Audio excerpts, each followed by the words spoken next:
ఛాయా Someswaram temple ఎప్పటికీ నీడ ఉంటుంది. కొన్నేమో సూర్యుడు వస్తే కరెక్ట్ గోపురం నుంచి పోయి దేవుడి మీదనే వెళ్తురు పడుతుంది. ఈ డిఫరెంట్ సైన్స్ యూనిక్నెస్ అని ఎలా బిల్డ్ చేయగలుగుతారు? What is a temple beyond faith? శివలింగం చెక్కారండి. ఇది ఇప్పుడు 7th 8th సెంచరీలో కట్టారు కదా. జనరల్ గా ఈ రోజున మనం ఆ పని చేయాలంటే మనకి లేజర్ మెషిన్స్ కావాలి. 0.1 mm ప్రిసిషన్ ఉంది ఒక్కొక్క సైడ్ కి. బృహదేశ్వర టెంపుల్ తీసుకుంటాం, ఆల్మోస్ట్ 1000 years బ్యాక్ కట్టారు. ఫౌండేషన్ ఎంత ఉంది అనుకున్నారు? కేవలం 5 అడుగులు. అంకోర్ వాట్ అనే టెంపుల్లో 52 కిలోమీటర్లు తీసుకెళ్లారు రాయిని. వాళ్ళు యూజ్ చేసింది 3,50,000 tons. ఎలా తీసుకెళ్తారు? దానికోసం ఒక కెనాల్ సిస్టమ్ క్రియేట్ చేశారు. నీళ్లు పారుతుండగా దాని మీద చెక్క వేసి ఏనుగులు కట్టి పెద్ద పెద్ద రాళ్ళు తీసుకెళ్లేవారు. Ellora Kailasanatha temple is only example of cave out temple. పైనుంచి కింద చెక్కుంటూ వస్తారు.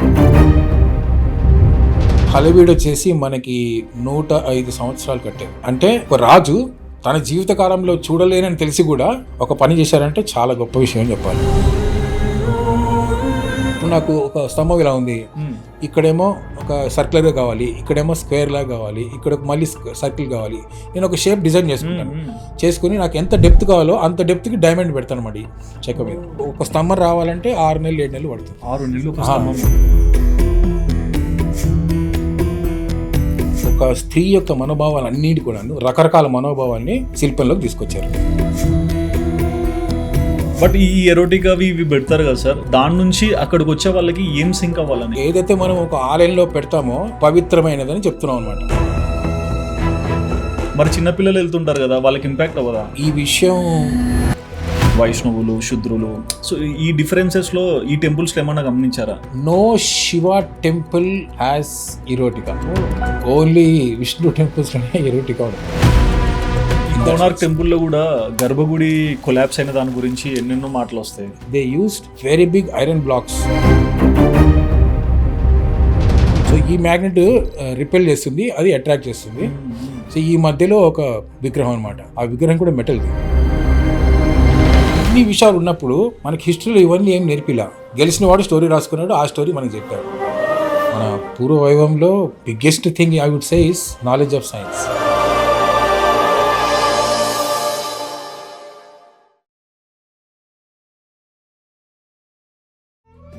తెలుగు వారి నంబర్ 1 చాయిస్, తెలుగు మ్యాట్రిమోనీ. నమస్కారం సార్. నమస్కారం సుధీర్ గారు. ఎలా ఉన్నారు సార్?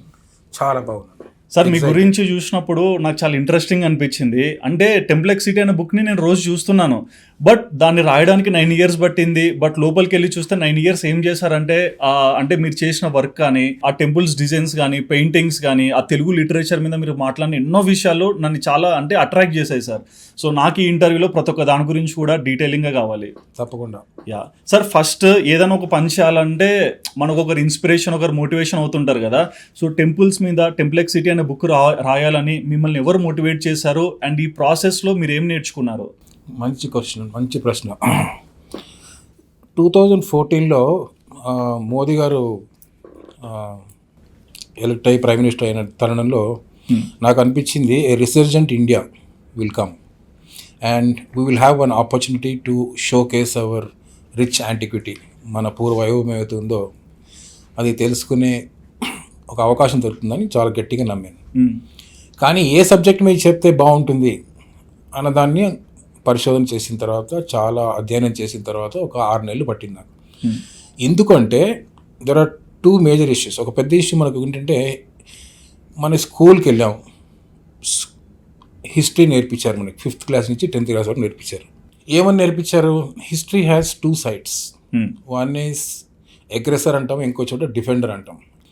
సో మనకి మన పూర్వ వైభవం నిజంగా తెలుసుకోవాలంటే చాలా విషయాలు ఉంది. ఆస్ట్రానమిక్ సైన్స్ అంటారా, మెటలర్జీ అంటారా, టెంపుల్స్ అంటారా, ఆర్కిటెక్చర్ అంటారా, ఇంజనీరింగ్ అంటారా, ఇన్ని విషయాలు ఉన్నప్పుడు మనకి హిస్టరీలో ఇవన్నీ ఏం నేర్పిలా.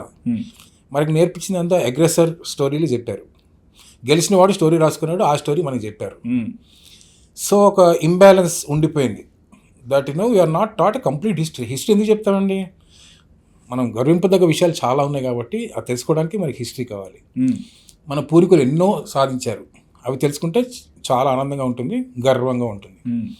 మన హిస్టరీలో అది నేర్పించలేదు కాబట్టి నాకు ఒక గ్యాప్ కనిపించింది. You have to fill this gap. ఆ హిస్టరీ అనేది సరిగ్గా చెప్పలేదు కాబట్టి నా వంతు ప్రయత్నం చేయాలని పూనుకున్నాను. ఓకే. అప్పుడు ఏ సబ్జెక్ట్ మీరు చెప్తే బాగుంటుందని చూస్తే, if as a matter of fact historical evidence ఉన్నది కేవలం ఆలయాలు మాత్రమే, మనకి వేరే ఏం లేవు. మెటలాజీ ఉంది, కానీ నేను పిల్లలకి చెప్పాలంటే ఐ నీడ్ సమ్ ఎవిడెన్స్. ఆ ఎవిడెన్స్ ఉన్న సబ్జెక్టులు ఏమున్నాయని ఆలోచిస్తే ఒక ఆలయం అనేది తెలియదు. కొన్ని అక్కడక్కడ కట్టడాలు ఉన్నాయి, ఫోర్ట్స్ అంటారా, అవన్నీ ఉన్నాయి, కానీ పెద్ద మోతాదులో ఒక సబ్జెక్ట్ ఉంది అంటే temples. There is no other historical remains other than temples. So I had to choose temples to correct that historical narrative. Okay. దాన్ని కరెక్ట్ చేయడానికి నేను టెంపుల్స్ తీసుకున్నాను. తర్వాత ఏ టెంపుల్స్ తీసుకోవాలి, ఇండియాలో తీసుకోవాలా, థాయిలాండ్లో తీసుకోవాలా, ఇండోనేషియా, కంబోడియా, శ్రీలంక, ఈ 5 దేశాలని బాగా తిరిగాను, అధ్యయనం చేసి తిరిగి ఏమేమి ఆలయాలు ఉన్నాయి that best reflects our past societies. మన మెడివల్ ఎరా మధ్యయుగంలో వాళ్ళు చేసిన మంచి పనులు ఏంటంటే ఆలయ నిర్మాణం. సో తీసుకొని నాకు ఇంకొక 6 నెలలు పట్టింది రీసెర్చ్ చేసి డిసైడ్ చేసుకోవడానికి. మొత్తం 158 ఆలయాలని గుర్తించాను రీసెర్చ్ కోసం. నా అన్వేషణ అక్కడి నుంచి మొదలైంది. సో ఫస్ట్ 3 సంవత్సరాలు వచ్చేసి ప్రయాణం చేయాల్సి వచ్చింది, అన్ని చోట్లకి వెళ్ళాలి. 158 ఆలయాలంటే ఇంచుమించుగా నాకు 56 సర్క్యూట్స్ అనమాట. ఒక సర్క్యూట్ అంటే ఇప్పుడు నేను రాజస్థాన్కి వెళ్ళాననుకోండి, అక్కడున్న ఆలయాలన్నీ కవర్ చేసుకుని వస్తాను. ఒకసారి ఇండోనేషియాకి వెళ్తే మొత్తం చేసుకోవాల్సి వచ్చింది.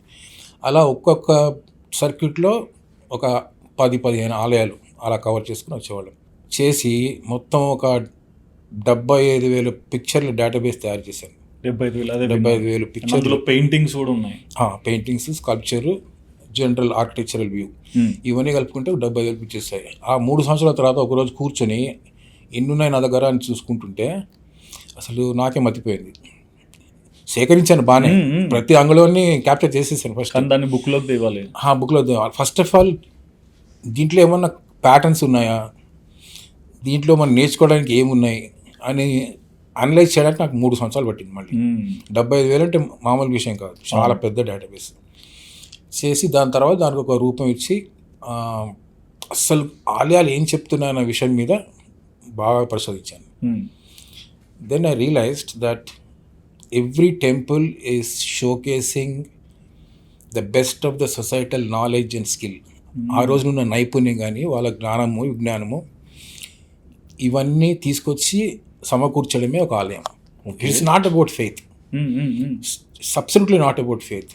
అంటే మీ అబ్జర్వేషన్ ప్రకారము మీరు ఈ మాట ఇస్తున్నారు అంటే ఎన్నో ఇయర్స్ బ్యాక్ నుంచి కూడా ఒక ఏరాలో టెంపుల్స్ కన్స్ట్రక్షన్ అండ్ ఈ టెంపుల్కి సర్టెన్ రిలీజియన్ పీపుల్ వెళ్తారు, అక్కడ రకరకాల డిఫరెంట్ థింగ్స్ కూడా అక్కడ ప్లేస్ చేస్తుంటారు. ఒకరు ఏదో నమ్ముకుంటుంటారు, ఒకరు ఏదో పూజలకు అని వస్తారు.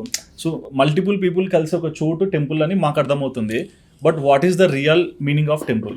Real meaning of temple is to provide an opportunity, అందరికీ ఒక అవకాశం అనమాట. ఇప్పుడు క్షత్రియుడు ఏం చేస్తారంటే ఒక యుద్ధం చేసి డబ్బు తీసుకొస్తారు. ఒక వైశ్యుడు ఏం చేస్తారంటే ఫైనాన్సెస్ అంతా, డబ్బు అంతా మేనేజ్ చేస్తారు. బ్రాహ్మిన్స్ ఏమో పూజ పునస్కారాలన్నీ బ్రాహ్మిన్స్ చేస్తారు. శూద్రస్ ఇంచుమించుగా ఆలయ నిర్మాణంలో రాయి తీసుకురావడం కానీ, శిల్పాలు చెక్కడం కానీ, ఇవన్నీ విశ్వకర్మ చేస్తారు. విశ్వకర్మ అనే పదము can be used for architects, can be used for planets and can be used for even sculptors. So 3 levels of people ఉన్నారు. పైన డబ్బు ఇచ్చేవాడు ప్యాటర్న్ అంటాం. సో అన్ని వర్ణాల వాళ్ళు కలిసి చేసిన పని అని ఉందంటే ఆలయ నిర్మాణం ఒకటే. That is why it was able to sustain. మన medieval temples are able to sustain economics, basically economics. Everybody in the town or city or village had some role to play in the temple, directly or indirectly. And ఈ temples దానిలో అంటే like ఇప్పుడు ఒక ఊరు చూస్తే ఆ ప్రజలు ఆ కింగ్ని ఎక్కువగా లైక్ చేస్తారు, ఆయన ప్రిన్సిపల్స్లో నడుస్తారు. బట్ ఈ కింగ్ ఎప్పుడన్నా చూసినా టెంపుల్స్లోకి వెళ్ళి అక్కడ నుంచి రన్ చేస్తాడు సిస్టమ్ని. సో కింగ్కి అంటే ఉండే రాజుకి టెంపుల్కి ఉన్న కనెక్షన్ ఏంటి? చాలా ఇంట్రెస్టింగ్ క్వశ్చన్ అది. నేను చేస్తున్న రీసెర్చ్లో ఒకసారి ఈజిప్ట్ గురించి స్టడీ అన్ని నాగరికతలు స్టడీ చేశాను. ఈజిప్ట్, మాయా, గ్రీక్, రోమన్, అన్ని చైనీస్ అన్ని స్టడీ చేశాను. ఒక చాలా ఆశ్చర్యకరమైన విషయం ఏంటంటే ఈజిప్ట్లో ఎవరైనా చనిపోతే అది నిర్ధారించడానికి చాలా కష్టపడేవాళ్ళు. సో ఏం చేసేవాళ్ళు అంటే నోరు తెరిచి నైల్ నదిలో నీళ్లు వేసేవాళ్ళు. ఓకే, చలించాడా సరే, లేకపోతే చెవి దగ్గర గంట కొట్టేవాళ్ళు. అలా ధూపదీప నైవేద్యాలాగా హారతి కొట్టి అన్ని రకాల చేసిన తర్వాత స్పందించకపోతే చనిపోయాడని నిర్ధారించేవాళ్ళు. కానీ గమ్మత్తైన విషయం ఏంటంటే మనం ఆలయంలో కూడా ఇదే చేస్తాం. దేవుడికి నైవేద్యం ఇస్తాము, హారతి చేస్తాము, గంట కొడతాము, సేమ్ అవి చేస్తున్నాం ఇక్కడ. కానీ అక్కడ చేసే కారణం వేరే, ఇక్కడ చేసే కారణం వేరే. ఇక్కడ ఏమంటున్నాం అంటే దేవుడికి, నాయన భక్తుడు వచ్చాడు నిద్ర లేనాయన అంటాం. ఎందుకంటే మనం భావిస్తాం ఏంటంటే ఈ శిల్పంలో శిల్పం కాదు, దేవుడు అక్కడ ఉంటాడని మనం నమ్ముతాం. ఆయన నిద్ర మేల్కొల్పడమే ఈ ప్రక్రియ. ఇది సిమిలారిటీస్. సో ఈ సిమిలారిటీస్ చూసిన తర్వాత నాకు ఒక డీప్ రూటెడ్ క్వశ్చన్స్ వచ్చింది. What is a temple beyond faith? What is a temple beyond faith అనేది ఒక పెద్ద క్వశ్చన్గా వచ్చింది. ఈ 9 సంవత్సరాల ప్రయాణం ఆ క్వశ్చన్కి ఏం దొరికింది sir answer? That societal priorities, వాళ్ళ యొక్క సొసైటల్ కండిషన్స్, సొసైటల్ ప్రయారిటీస్, వాళ్ళకున్న నాలెడ్జ్, వాళ్ళకున్న విజ్డము, వాళ్ళకున్న understanding of engineering, the best of everything of a society has to be showcased somewhere. So temple was a representative of that particular society that build them. Okay, అదొక art అని కూడా అనుకోవచ్చు. దాంట్లో art ఉంది, engineering ఉంది, architecture ఉంది, so many skills are there. It is not easy. ఇప్పుడు మీరు రాయి తీసుకురావాలండి, రాయి తీసుకురావాలంటే కొంచెం భూమి లోతుకి వెళ్ళాలి. పైనుండి రాయి పనికిరాదు, భూమి లోతుకి వెళ్ళాలి, వెళ్ళి కొట్టి తీసుకురావాలి. మరి నాకు అర్థం కాదు, ఆ గుడి పక్కన కట్టుకోవచ్చు కదా, కానీ ఎక్కడికో తీసుకెళ్తారు. 50 కిలోమీటర్లు 100 కిలోమీటర్లు తీసుకెళ్తారు. ఆ అంకోర్ వాట్ అనే టెంపుల్లో, ఆలయంలో 52 కిలోమీటర్లు తీసుకెళ్లారు రాయిని. ఎంత అనుకుంటున్నారు? వాళ్ళు యూజ్ చేసింది 3,50,000 tons. అంకోర్ వాట్ టెంపుల్లో యూజ్ చేసిన రాయి 3,50,000 tons. ఓకే, ఎలా తీసుకెళ్తారు? దానికోసం ఒక కెనాల్ సిస్టమ్ క్రియేట్ చేశారు. ఓకే, చేసి నీళ్లు పారుతుండగా దాని మీద చెక్క వేసి ఏనుగులు కట్టి పెద్ద పెద్ద రాళ్ళు తీసుకెళ్లేవాళ్ళు. సో ఒక ఛాలెంజ్ లాగా ఉంటుంది. ఒక సైడ్ నుంచి చూస్తే every temple is a challenge. అయితే కానీ everybody who had a talent in the society, వాళ్ళకి ఒక ఆపర్చునిటీ క్రియేట్ చేయడమే టెంపుల్. నా ఉద్దేశంలో టెంపుల్ అంటే ఇది. ఓకే, సో ఇప్పుడు వరకు ఎన్ని టెంపుల్ చూసింటారు సార్? నేను చూసింది ఇంచుమించుగా 165. I covered only 158 in the temple book. Okay, కానీ 165 టెంపుల్స్ వరకు చూశాను. 165 టెంపుల్స్. మీరు మాటలలో కూడా అన్నారు, ఇండోనేషియా వెళ్ళాను, ఈజిప్ట్ వెళ్ళాను, రోమ్, ఇటాలీ చూశాను, ఇండియన్ చూశాను. సో ఒక్కొక్క ప్రాంతానికి చెందిన యూనిక్నెస్ ఏంటి? చాలా రకరకాలుగా చెప్పుకోవచ్చు. ఒకటి టాప్ మోస్ట్ లెవెల్ వచ్చి architectural style. Everybody had their own architecture style. ఇప్పుడు బ్రాడ్గా మనం నగర, ద్రవిడ అంటాము. అవును, కానీ నగరాలు కూడా రకరకాలు ఉంటాయి. It's not same. Nagara means not all Nagara temples are exactly the same, they are different. Architectural styles వచ్చేసి డిస్టింక్ట్ టు ఈచ్ రీజన్. నార్త్లో వచ్చేసి మనకి నగర అంటాము, దాంట్లో సబ్సెట్స్ చాలా ఉంటాయి. గుర్జార ప్రతిహార, చండేల, సోలంకి, ఇలా రకరకాలు ఒక్కొక్కళ్ళు ఒక టైప్ కట్టుకున్నారు. బ్రాడ్గా చెప్పాలంటే there are 4 types of temple. Top most వచ్చేసి స్ట్రక్చరల్ టెంపుల్స్, అంటే ఒక ప్రాపర్ ఇంజనీరింగ్ స్ట్రక్చర్ వేసి, ఫౌండేషన్ లాగా వేసి, దాని పిరమిడ్ లాగా కట్టుకుంటూ పోతే అది స్ట్రక్చరల్ టెంపుల్స్ అంటాం. సెకండ్ వచ్చేసి కేవ్ ఇన్ అంటాం. కేవ్ ఇన్ అంటే ఒక గుహ లోపలికి ఇలా చెక్కుకుంటూ లోపలికి వెళ్తారు, వెళ్ళి శిల్పాలు అవి చెప్తారు. దీన్ని కేవ్ ఇన్ అంటాం. కేవ్ అవుట్ అని ఇంకో టెక్నిక్ ఉంది. కేవ్ అవుట్ అంటే పైనుంచి కిందకు వస్తారు. Ellora Kailasanatha temple is only example of cave out temple. పైనుంచి కింద చెక్కుంటూ వస్తారు.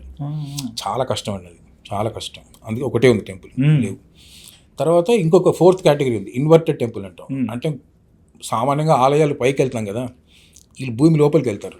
కొన్ని చూస్తాం లోపలికి వెళ్తుంది. Okay, inverted temple. రాణికి వావ్ అని అహ్మదాబాద్ దగ్గర టెంపుల్ ఉంది. Most one of the finest temples that I have seen.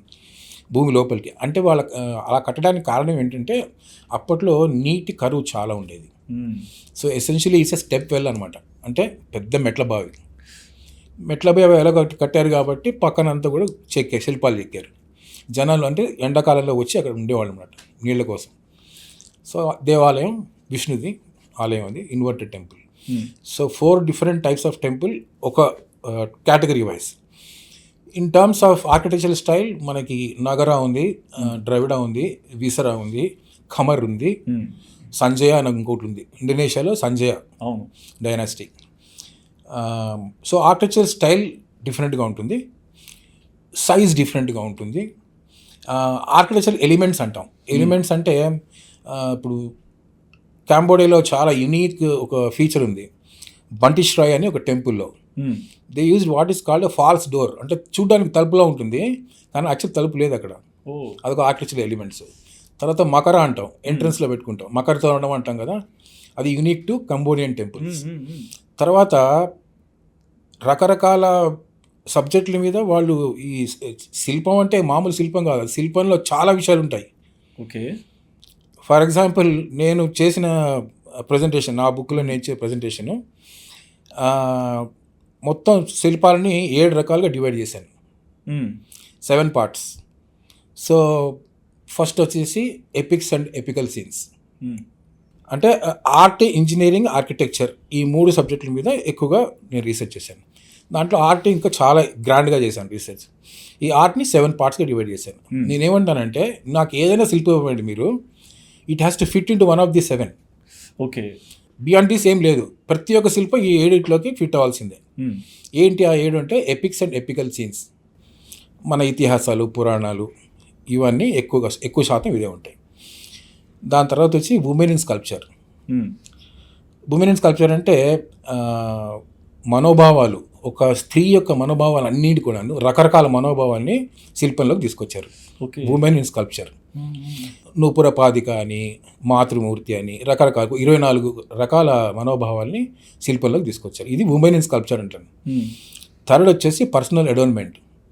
Personal అడోర్న్మెంట్ అంటే వాళ్ళు వేసుకున్న డ్రెస్సులన్నీ కూడా, ప్రతి శిల్పంలో ఒక డ్రెస్ ఉంటుంది. ఆ డ్రెస్ ఎవరిదేంటి ఆ టైంలో, ఆ సొసైటీలో, ఆ సమాజంలో వేసుకునే డ్రెస్సులు తీసుకొచ్చి ఈ శిల్పంలో పెట్టారు. ఓకే, దాని తర్వాత డాన్స్ అండ్ మ్యూజిక్. వాళ్ళకి మ్యూజిక్ పట్ల, డ్యాన్స్ పట్ల ఉన్న పరిజ్ఞానం మొత్తం శిల్పంలోకి తీసుకొచ్చారు. Music and dance.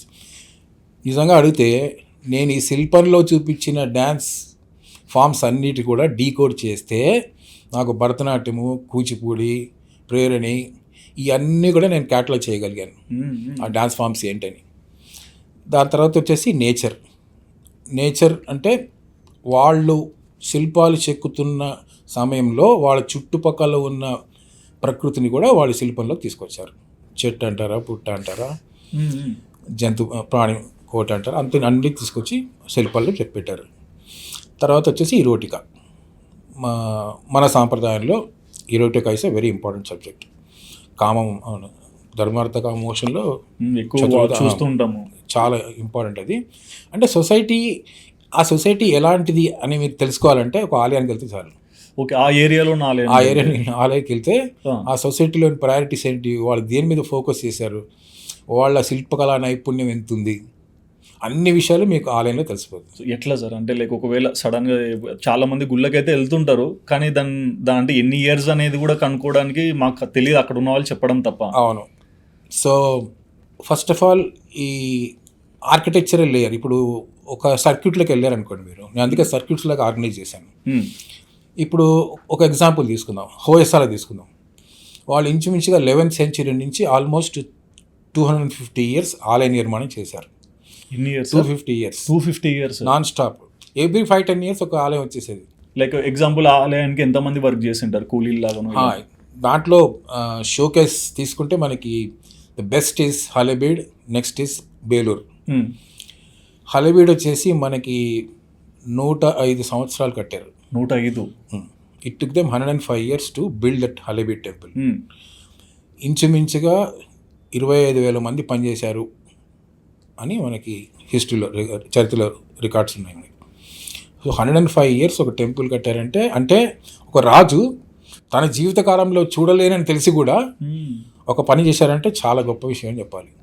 And like అంటే మేజర్గా ఇప్పుడు చూస్తుంటాము, ఇప్పుడున్న టెంపుల్స్ అన్ని మోడర్న్గా వస్తున్నాయి, జనరల్గా కడుతుంటారు. బట్ అప్పుడున్న టెంపుల్స్లో ఇప్పుడు లైక్ స్తంభాలు చూసుకోవచ్చు, దాన్ని కొడుతుంటే సౌండ్స్ వస్తాయి, కొన్ని నేలకు టచ్ కాకుండా గాల్లోనే ఉంటాయి పిల్లర్స్. అండ్ హంపి టెంపుల్స్ అయినా మనం చూసుకోవచ్చు, దానిలో కూడా చాలా డెప్త్గా అనిపిస్తుంది. అండ్ టెంపుల్ గోడల మీద మీరు అన్నట్లు రకరకాల బొమ్మల్ని చెక్కి ఉంటారు. సో ఇవన్నీ అంటే ఎట్లా డిరైవ్ చేసుకుంటారు వీళ్ళు, ఈ టెంపుల్ అంటే ఈ స్ట్రక్చర్ ఉండాలి? ఇంకా చెప్పినట్టు the best of the society. ఇప్పుడు హంపి తీసుకోండి, హంపిలో మనకి మ్యూజికల్ పిల్లర్స్ ఉన్నాయి. So it is not just discovering A stone, అంటే ఆ స్పెషల్ టైప్ ఆఫ్ రాయి అది. కానీ ఆ రాయిని తీసుకొచ్చి మీరు సరిగ్గా చెక్కాలి, చెక్కితేనే ఆ సౌండ్ వస్తుంది. అంటే ఏంటి, దీనివల్ల ఏం తెలుస్తుంది, వాళ్ళకి మ్యూజిక్ మీద డ్యాన్స్ మీద ఎంత పరిజ్ఞానం ఉంది అని తెలుస్తుంది. అవునా? So in that society they were obsessed with music and dance. In some other temple you will see lot of vanity. Vanity అంటే మనం ఈ లిప్స్టిక్ అంటారా, మస్కారా అంటారా, ఐబ్రోస్ అంటారా, ఇవన్నీ కూడా క్యాప్చర్ చేశారండి. కొన్ని టెంపుల్స్ అంటే ఈ ఆకారంలోనే కార్ బొమ్మలు, లైట్ బొమ్మలు, హార్న్ ఇట్లా కూడా కనిపిస్తాయి. అవి చాలా తక్కువ. కానీ ప్రతి ఒక్క ఆలయము ఆ సమాజానికి ప్రతిబింబంలో నిలబడుతుందండి. ఇది మీకు పైన కనిపించినవి ఇప్పుడు రాయి ఎక్కడి నుంచి తీసుకొచ్చారు, ఎలా తీసుకొచ్చారు, ఎలా కట్ చేశారు, ఇవన్నీ తెలియని విషయాలు కదా. అవన్నీ చెప్పడమే ఈ టెంప్లెక్సిటీ యొక్క. సో మీ ప్రకారము నిజంగా ఇది ఒక బ్యూటిఫుల్ థింగ్ సార్. అంటే ఇప్పుడంటే ఆర్కిటెక్ట్స్ ఉన్నారు, టెక్నాలజీ పెరిగింది, చాలా ఎక్విప్మెంట్స్ వచ్చాయి కాబట్టి ఏదైనా కట్నా అని సరే ఏదో ఇది వాడారు అది వాడారు అని వచ్చు.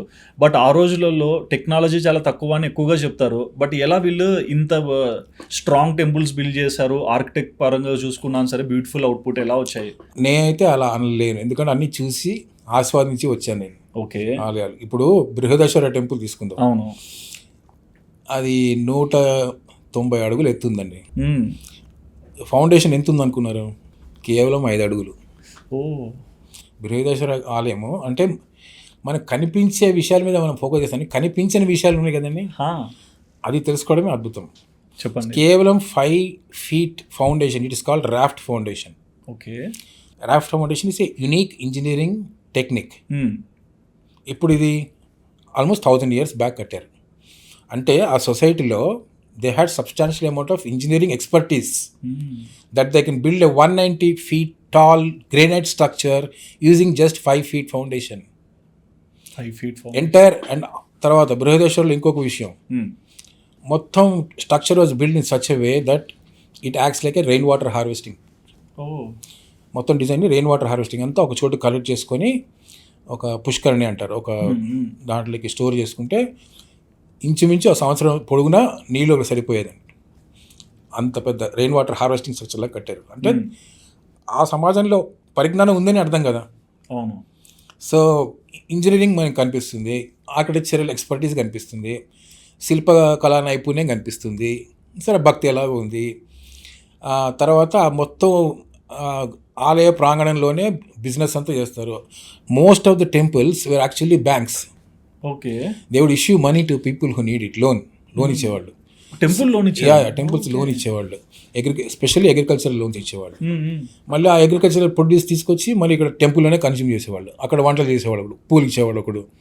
సో ఎంటైర్ సొసైటీని కలిపిందనమాట. ఏ లెవెల్లో? ఊరికే ఆపరేషన్ లెవెల్లో కాదు, అంటే expertise level. Everybody had that expertise and it has contributed to temple, either in building the temple or in managing the temple. Everybody is involved. But ఒక క్వశ్చన్ సార్, అంటే ఈ టెంపుల్స్ని చూసినప్పుడు కూడా ఇప్పుడు అంటే చిన్నపిల్లలు వెళ్తుంటారు, పెద్దవాళ్ళు వెళ్తుంటారు. సో ఏజ్ జోన్ అనేది లిమిట్ లేదు. కొన్ని బొమ్మలు ఇవన్నీ మనం చూస్తున్నాం, కొన్ని ఫిజికల్గా కనిపించే బొమ్మలు, అంటే ఒక మేల్ ఆర్ ఫీమేల్ ఎలా ఉండాలని కొన్ని థింగ్స్ని కూడా అక్కడ చూపిస్తారు కదా. మరి చిన్నపిల్లలు వెళ్తుంటారు కదా, వాళ్ళకి ఇంపాక్ట్ అవ్వదా? అందుకని ఈ విషయం చాలా జాగ్రత్తగా హ్యాండిల్ చేశారు, చాలా డెలికేట్గా హ్యాండిల్ చేశారు. ఎలా? ఏం చేశారంటే ఏ ఏజ్ గ్రూప్కి సరిపడా లెవెల్ హైట్ చూసుకొని ఆ లెవెల్లోనే శిల్పాలు పెట్టారు. ఒక చిన్న పిల్లడు వెళ్ళారు అనుకోండి, వాడు చూడగలిగింది ఎంత? ఈ 3 అడుగులు 4 అడుగులు చూడగలుగుతాడు. సో 3 to 4 feet హైట్లో ఉన్నవన్నీ చిన్నపిల్లల కోసం. అంటే ఆ సమాజంలో ఏమేం చేసేవాళ్ళు, చిన్నపిల్లలకి కావాల్సిన నీతి కానీ, చిన్న చిన్న పంచతంత్ర స్టోరీస్, ఇట్లాంటివన్నీ ఆ లెవెల్లో పెట్టేవాళ్ళు. ఓకే. కొంచెం అడల్ట్హుడ్ వచ్చిన తర్వాత నేర్చుకోవాల్సినవి స్టైల్ అంటారా, ఫ్యాషన్ అంటారా, దీనికి సంబంధించినవన్నీ కొంచెం ఎపికల్ స్టోరీస్, ఇవన్నీ ఒక లెవెల్లో ఉండేవి. Erotica necessarily on top. So it almost like excluding children and other kids from watching it. Okay. చాలా డెలికేట్గా హ్యాండిల్ చేశారు. అంటే వీళ్ళ మెచ్యూరిటీని బట్టి అది కనిపిస్తుంది, ఏజ్ అండ్ మెచ్యూరిటీ. బట్ ఈ ఎరోటికా ఇవి పెడతారు కదా సార్, సో దాని నుంచి అక్కడికి వచ్చే వాళ్ళకి ఏం సింక్ అవ్వాలని, అంటే లైక్ నా ఉద్దేశంలో ఇదొక డెలికేట్ సబ్జెక్ట్ కాబట్టి డెలికేట్గా హ్యాండిల్ చేయాలి. It was meant to show that the society had some norms, societal norms అంటాం. అంటే what is acceptable and what is the taboo. సొసైటీలో ఏది పర్మిటెడ్, ఏది నాట్ పర్మిటెడ్, ఎంత లెవెల్ ఆఫ్ ట్యాబు ఉంది, ఎంత లెవెల్ ఆఫ్ పర్మిషన్ ఉంది అని జనాల్ని ఎడ్యుకేట్ చేయడమే ఎరోటికా.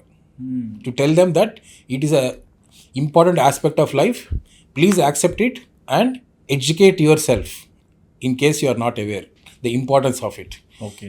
ఏదైతే మనం ఒక ఆలయంలో పెడతామో that means we are giving sacred status. ఆ సబ్జెక్ట్కి మనం సేక్రెడ్ అనే స్టేటస్ ఇస్తున్నాం, పవిత్రమైనదని చెప్తున్నాం అనమాట. ఇది చాలా పవిత్రమైన సబ్జెక్టు, దీన్ని అసహించుకోకూడదు, దీన్ని యాక్సెప్ట్ చేయాలి అని ఎంకరేజ్ చేయడమే ఎరోటికా ఇన్ టెంపుల్ ఆర్ట్. ఇప్పుడు లైక్ గుళ్ళోనే చాలా చూసుకోవచ్చు, కొన్ని ఐడియల్స్ కూడా మనం చూసుకోవచ్చు సార్. అంటే ఒక చెవులో నుంచి ఈ చెవులో వరకు హోల్ పెడతారు, టైనీ హోల్స్, మధ్యలు కానీ ముక్కు పుడుకలు కానీ. అంటే అంత మైన్యూట్ డీటెయిల్స్ని కూడా వాళ్ళు ఎలా డ్రిల్ చేయగలుగుతారు, అంటే అంత టెక్నాలజీ ఎక్విప్మెంట్స్ ఎలా తెచ్చుకోగలిగారు? బేసికలీ ఇంజనీరింగ్ ఫీచర్స్ కనుక చూస్తే most of them are related to your capability to build or design a tool kit for yourself. అక్కడ మనకి మన మెటలర్జీ బాగా పనికొస్తుంది. Indians were very good at metallurgy. Okay. ఒక చిన్న ఎగ్జాంపుల్ చెప్తాను మీకు. జింక్ అని ఒక మెటల్ ఉంది. Only Indians new how to harness zinc. అది జింక్ ఒక ప్రాబ్లం ఉంది. Even till 13th century 14th century కొన్ని వందల వేల సంవత్సరాలు ప్రపంచం మొత్తానికి మనం ఇచ్చాం జింక్. ఎందుకు అంటే ఒక చిన్న ప్రాబ్లం ఉంది జింక్లో. Every metal has a melting point and vaporizing point. Zinc problem ఏంటంటే అరౌండ్ 970 degreesకి మెల్ట్ అవుతుంది. ఇంకా 1 degree పెరిగితే వేపరైజ్ అయిపోతుంది. ఓకే. చాలా క్లోజ్గా ఉంటుంది అన్నమాట. మీరు మెల్ట్ అయ్యాక కొంచెం దాన్ని మీరు ఏదో ఒక ఫామ్లో స్టోర్ చేసుకోవాలి కదా. మీరు కనుక 1 minute డిలే చేస్తే కూడా అది ఇవాపరేట్ అయిపోతుంది. ఈ టెక్నిక్ ఒక ఇండియన్స్కి తెలిసే చాలా రోజులు. మన వాళ్ళు గోల్డ్ కూడా తయారు చేసేవాళ్ళు. Zinc is so important. So I think they were able to realise all these features because we had fundamental knowledge of metallurgy which help them create, design and create new tools. ఇప్పుడు మీరు micro whole చేయాలంటే మీ దగ్గర nano tool ఉండాలి. అంటే ఆ chisel hammer, ఆ chisel ఏదైతే ఉంటుందో అది ఎంత సన్నగా ఉండాలంటే ఇంచుమించు కళ్ళకి కనిపించకుండా ఉంటుంది, అంత సన్నగా ఉంటుంది అనమాట అది. సో ఇది నైపుణ్యం. ఇది తెర వెనక ఉంటుంది కదా, తెర ముందు మనకు కనిపించదు కదా. సో మనం ఫీచర్ చూస్తాం, అప్రిషియేట్ చేస్తాం. But what I try to explore in my book is actually what went behind the scene. For example creating this new tools అనమాట. సో దానికి కావాల్సిన మెటలర్జీ అంత షార్ప్ టూల్స్ చేసుకోవాలండి. నానో హోల్స్ ఉన్నాయండి కొన్ని చోట్ల, నానో హోల్స్. అదే సార్, అదే రియలీ ఎక్సెప్షనల్. అది చెప్తున్నా, ఈ సొసైటీలో ప్రతి ఒక్కరికి ఒక ఆపర్చునిటీ అనమాట. Everybody who has a knowledge and a skill. Sir నేను వచ్చి చేస్తాను ఒక చిజిల్ అంటే అతనికి ఆపర్చునిటీ ఇస్తారు. అది వాడుకొని ఇంకో శిల్పి ఏం చేస్తాడంటే దాన్ని ఆ నైపుణ్యం, శిల్పకళ నైపుణ్యంలో వాడుకుంటాడు దాన్ని. సో అలా అనమాట. Everybody had a chance to contribute their knowledge, skills and wisdom and సొసైటీలో. మీరు టెంపుల్స్ ఎన్నో తిరిగారు. సో ఇప్పుడు వరకు మీరు చూసిన టెంపుల్స్ అన్నిట్లో మాకు తెలియాల్సిన ఓల్డెస్ట్ టెంపుల్ ఏంటి సార్? ఓల్డెస్ట్ టెంపుల్ వచ్చేసి మన తిరుపతి దగ్గర ఉన్న గుడిమల్లం అని ఒక టెంపుల్ ఉంది. ఓకే. 2 రకాలుగా చూడవచ్చు. ఓల్డెస్ట్ అనేది some of them exist in parts. అంటే ఇప్పుడు పురాతన కాలంలో ఉన్న అన్ని ఆలయాలు మనకి సర్వే అవ్వలేదు, కొన్ని పోయాయి. సో కోల్కతాలో ఉన్న ఒక మ్యూజియంలో బర్హోత్ అనే స్తూపాకి సంబంధించి కొన్ని స్తంభాలు, కొన్ని దానికి సంబంధించిన శిల్పాలు అవి కొన్ని మిగిలాయి. Technically speaking I would say Bharhut is the oldest Buddhist stupa. నేను 3 కవర్ చేస్తాను, Buddhist, Jain and Hindu. So 350 BC is Bharhut stupa. అది. కానీ if you ask me living temple, oldest living temple అంటే నేను గుడిమల్లం అంటాను. గుడిమల్లం నియర్ తిరుపతి, రేణిగుంట దగ్గరే ఉంది. దిస్ ఈస్ శాతవాహన టైంలో కట్టారు ఇది. This is the oldest living temple. So ఏంటి సార్ అందులో మీకు బాగా అట్రాక్ట్ అయిన థింగ్? వెరీ యూనిక్ ఏంటంటే మనం సామాన్యంగా మనం ఒక శివుడు ఆలయంకి వెళ్తే మనము శివలింగం చూస్తాము. అవును. This is the only temple ఇక్కడ శివలింగం ఉండదు, శివుడికి ఒక రూపం ఇచ్చారు. ఓకే. ఉద్భవించినట్టుగా. That is very unique. Only temple where Shiva is appearing in a humanoid form. And ఇన్ని టెంపుల్ చూస్తుంటారు కదా, ఈ రోజు కూడా అంటే ఈ రిలీజియన్ బేసిస్లో ఒక యాంగిల్ నేను గమనిస్తుంటాను, వైష్ణవులు, శుద్రులు. సో ఈ డిఫరెన్సెస్లో ఈ టెంపుల్స్లో ఏమన్నా గమనించారా? Generally no Shiva temple has erotica. Oh only Vishnu టెంపుల్స్లోనే ఎరోటికా ఉంటుంది. చాలా గమ్మత్తైన విషయం. ఎందుకంటే మనం శివుడు లయకారుడు కదండి, లయకారకుడు. సో ఒంటి మీద బూడి ఉంటుంది. అంటే it's a very simple man, powerful but simple man. మన లైఫ్లో ఎంజాయ్ చేసే ప్రతిదాన్ని విష్ణువుతో పోలుస్తాం. అవును. The grandeur is all belongs to Vishnu, including erotica. That's why no Shiva temple have not seen one piece of sculpture depicting erotica. Like ఎన్ని temple చూసి మీరు ఇది కంక్లూడ్ చేశారు? అవును, అన్నీ 100%. when I say something it's an inference and an insight. నేను verify చేసుకుని చెప్తాను. బట్ ఎలా ఫీల్ అయ్యారు సార్ అంటే ఈ 2 డిఫరెన్సెస్ మీరు గమనించినప్పుడు, ఈ టెంపుల్కి ఉన్న డిఫరెన్సెస్? విష్ణు టెంపుల్స్లో మీకు రిచ్నెస్ ఎక్కువ ఉంటుంది. అంటే వాళ్ళు గర్వించిన ప్రతి విషయాన్ని తీసుకొచ్చి ఆలయంలో పెట్టేస్తారు అనమాట. We're happy about the food we ate, we're happy about our education, we're happy about the work we do. ప్రత్యేక విషయం అయితే వాళ్ళు సంతోషించారో ఆనందించారో దానికి సంబంధించిన శిల్పం ఒకటి ఉంటుంది. ఓకే. సో శిల్పాన్ని చూసి మనం డీకోడ్ చేసుకోవచ్చు అనమాట. వీళ్ళు బాగా చదువుకునే వాళ్ళు, చాలా ఓపెన్ మైండెడ్ లిబరల్ సొసైటీ, అంత బ్యూటిఫుల్ శిల్పం చేశారంటే ఎంతో నైపుణ్యం ఉండాలి, చాలా నైపుణ్యం ఉండాలి. ఇప్పుడు 7 రకాల రాళ్ళు ఉన్నాయండి. 7 రకాల రాళ్ళు అన్ని సమానం కాదు, అన్ని వేరు. ఇప్పుడు మార్బుల్ అనుకోండి చాలా సాఫ్ట్గా ఉంటుంది, ఈజీగా శిల్పాలు చెప్పుకోవచ్చు. అదే బృహదేశ్వర టెంపుల్ తీసుకుంటే గ్రెనైట్లో మీరు అలాంటి ఫీచర్స్ చేయాలంటే ఎంతో నైపుణ్యం ఉండాలి, సామాన్యమైన విషయం కాదు. కొన్ని ఇప్పుడు సన్ టెంపుల్ తీసుకున్నారు కోనార్క్, అది శాండ్ స్టోన్ అంటాం. ఆ శాండ్ స్టోన్ ఏమవుతుందంటే సముద్ర తీరంలో ఉంది కదా, వాతావరణానికి చాలా ఇంపాక్ట్ చేస్తుంది ఈ రాయిని. So over a period of time fade అయిపోతుందండి అది. అలాంటిది మనకి ఆల్మోస్ట్ 1000 years టెంపుల్ అయితే తట్టుకుంది అంటే ఎంతో శిల్పకళ నైపుణ్యం ఉండాలి వాళ్ళకి, అంత బాగా ఎక్కారు.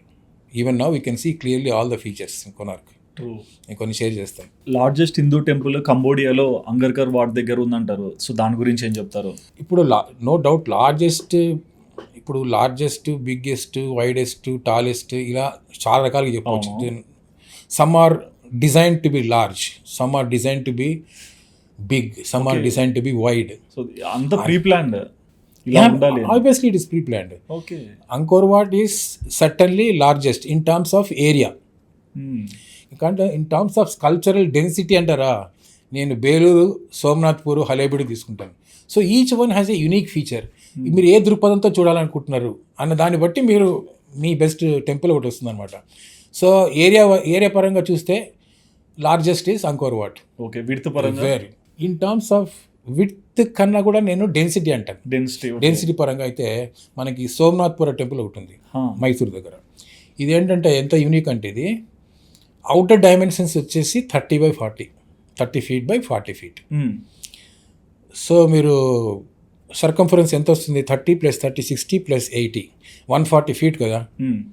కానీ వీళ్ళు ఏం చేశారంటే ఒక టెక్నిక్ యూజ్ చేశారు. స్టెల్లేట్ ప్లాన్ అని ఒక టెక్నిక్ ఉంది. స్టెల్లేట్ ప్లాన్ అంటే ఏంటంటే మీరు ఒక స్క్వేర్ తీసుకోండి, కొంచెం తిప్పండి, 45 degrees తిప్పండి, ఇంకొక స్క్వేర్ వస్తుంది ఇట్లా, ఈ మధ్య డాట్స్ అన్ని కలుపుకోండి, అలా మళ్ళీ ఒకసారి తిప్పండి, మళ్ళీ ఆ డాట్స్ని కలపండి, ఇలా చేసుకుంటూ వెళ్తే మీకు వచ్చేది స్టెల్లేట్ ప్లాన్. ఓకే. ఈ స్టెల్లేట్ ప్లాన్లో ఏం చేశారంటే సోమనాథ్పుర టెంపుల్లో 30 by 40 feet డైమెన్షన్స్లో 1.2 kilometers ఆఫ్ స్కల్ప్చరల్ డెన్సిటీ తీసుకొచ్చారు. Total length of the temple with in 30 by 40 is 1.2 kilometers, 1200 meters, 3600 feet. దీని స్కల్ప్చరల్ డెన్సిటీ అంట నేను. అంటే రాజు ఒక రెస్ట్రిక్షన్ పెట్టాడు, 30 by 40 చేయండి ఆయన, కానీ దీంట్లో మ్యాక్సిమం స్కల్ప్చర్ ఉండాలి అని challenge. So they went up to 1.2 kilometers. అంత పెద్ద అది నేను డెన్సెస్ట్ అంటాను. ఓకే, డెన్సిటీ పరంగా. తర్వాత ఏమైందంటే generally speaking 9th to 13th వచ్చేసి పీక్ అండి యాక్టివిటీస్, టెంపుల్ బిల్డింగ్ యాక్టివిటీస్లో పీక్ అన్నమాట. అయితే అప్పట్లో ఫోకస్ ఏంటంటే హైట్ మీద ఉండేది. ఇప్పుడు మనకి కొనార్క్ టెంపుల్ అంటారా, బృహదేశ్వర అంటారా, హైట్ మీద ఎక్కువ హైట్ మీద ఫోకస్. ప్రాంబణన్ టెంపుల్ అంటారా, బోరోబుదర్ అంటారా, వీళ్ళందరూ ఏం చేశారు, హైట్ మీద ఫోకస్ చేశారు. తర్వాత ఎప్పుడైతే విసరా స్టైల్ వచ్చిందో, అంటే జనరలీ స్టార్టెడ్ బై హోయ్సలా డైనాసిటీ కర్ణాటకలో, వీళ్ళు ఏం చేశారంటే హైట్ని కాదనైనా మనం స్కల్ప్చరల్ డెన్సిటీ మీద ఫోకస్ చేద్దామని చెప్పి ఈ విసరా స్టైల్ తీసుకొచ్చారు. విసరా అంటే ఏంటంటే కొంచెం నగరా ఫీచర్స్ తీసుకున్నారు, కొంచెం ద్రవిడ ఫీచర్స్ తీసుకున్నారు, రెండు కలిపి హైట్ని పక్కన పెట్టేశారు. Okay, I let us go wide and create architectural masterpiece. అందుకే కొన్ని గోపురాలు పెద్దగా కనిపిస్తాయి. ఆ తర్వాత హైట్ అనే కాన్సెప్ట్ పోయింది మళ్ళీ. So they focus more on sculptural density. Sir, ఇందాక మీరు జైనిజం, బుద్ధిజం గురించి చెప్పారు కదా. సో హిందూయిజం, జైనిజం, బుద్ధిజం ఈ 3 టెంపుల్స్లో ఉన్న మోస్ట్ కామన్ ఫీచర్స్ ఏంటి? From a technical point of view, ఒక టెక్నికల్ పాయింట్ ఆఫ్ వ్యూలో చూస్తే మనకి గర్భగృహ అనే కాన్సెప్ట్ ఇస్ కామన్. ఇంగ్లీష్లో శాంక్టమ్ శాంక్టోరమ్ అంటాము. గర్భగృహ అనే కాన్సెప్ట్ ఉంటుంది, లైక్ గర్భగుడి. గర్భగుడి అంటాము. దాని తర్వాత కొన్ని ఆర్కిటెక్చర్స్లో స్పెషల్గా ఏం చేశారంటే 5గురిని పెట్టేవాళ్ళు. శంకరాచార్య వచ్చి చాలా అరౌండ్ 7th 8th సెంచరీ తర్వాత ఒక డిఫరెంట్ కాన్సెప్ట్ తీసుకొచ్చారు ఆయన. ఏమన్నారంటే శైవ వైష్ణవ సెక్ట్స్కి ఎక్కువగా విభేదాలు ఉండేవి. వీళ్ళని అరికట్టడానికి ఆయన ఒక చిన్న టెక్నిక్ పెట్టాడు. ఏంటంటే మీరు ఎవరినైతే నమ్ముతారో ఆయన్ని మధ్యలో పెట్టుకోండి, మెయిన్ టెంపుల్ అనమాట. మిగతా 4 చోట్ల మిగతా 4గురికి ప్లేస్ ఇవ్వండి. దుర్గా అంటారా, గణేష్ అంటారా, సూర్యుడు అంటారా, విష్ణు అని మీ ఇష్టం. 4 గుళ్ళని 4 కార్నర్స్లో పెట్టేవాళ్ళు మెయిన్. ఇది ఒక ఆర్కిటెక్చర్ టెక్నిక్ లాగా. చాలా temples 9th century, 10th century, 11th సెంచరీలో ఈ కాన్సెప్ట్ ఫాలో చేశారు. So everybody has a place in the temple. అంటే నేను విష్ణు భక్తుని అయితే విష్ణుని సెంటర్లో పెట్టుకుంటాను, నేను శివ భక్తుని అయితే శివుని సెంటర్లో పెడతాను. అలా చేశారనమాట. So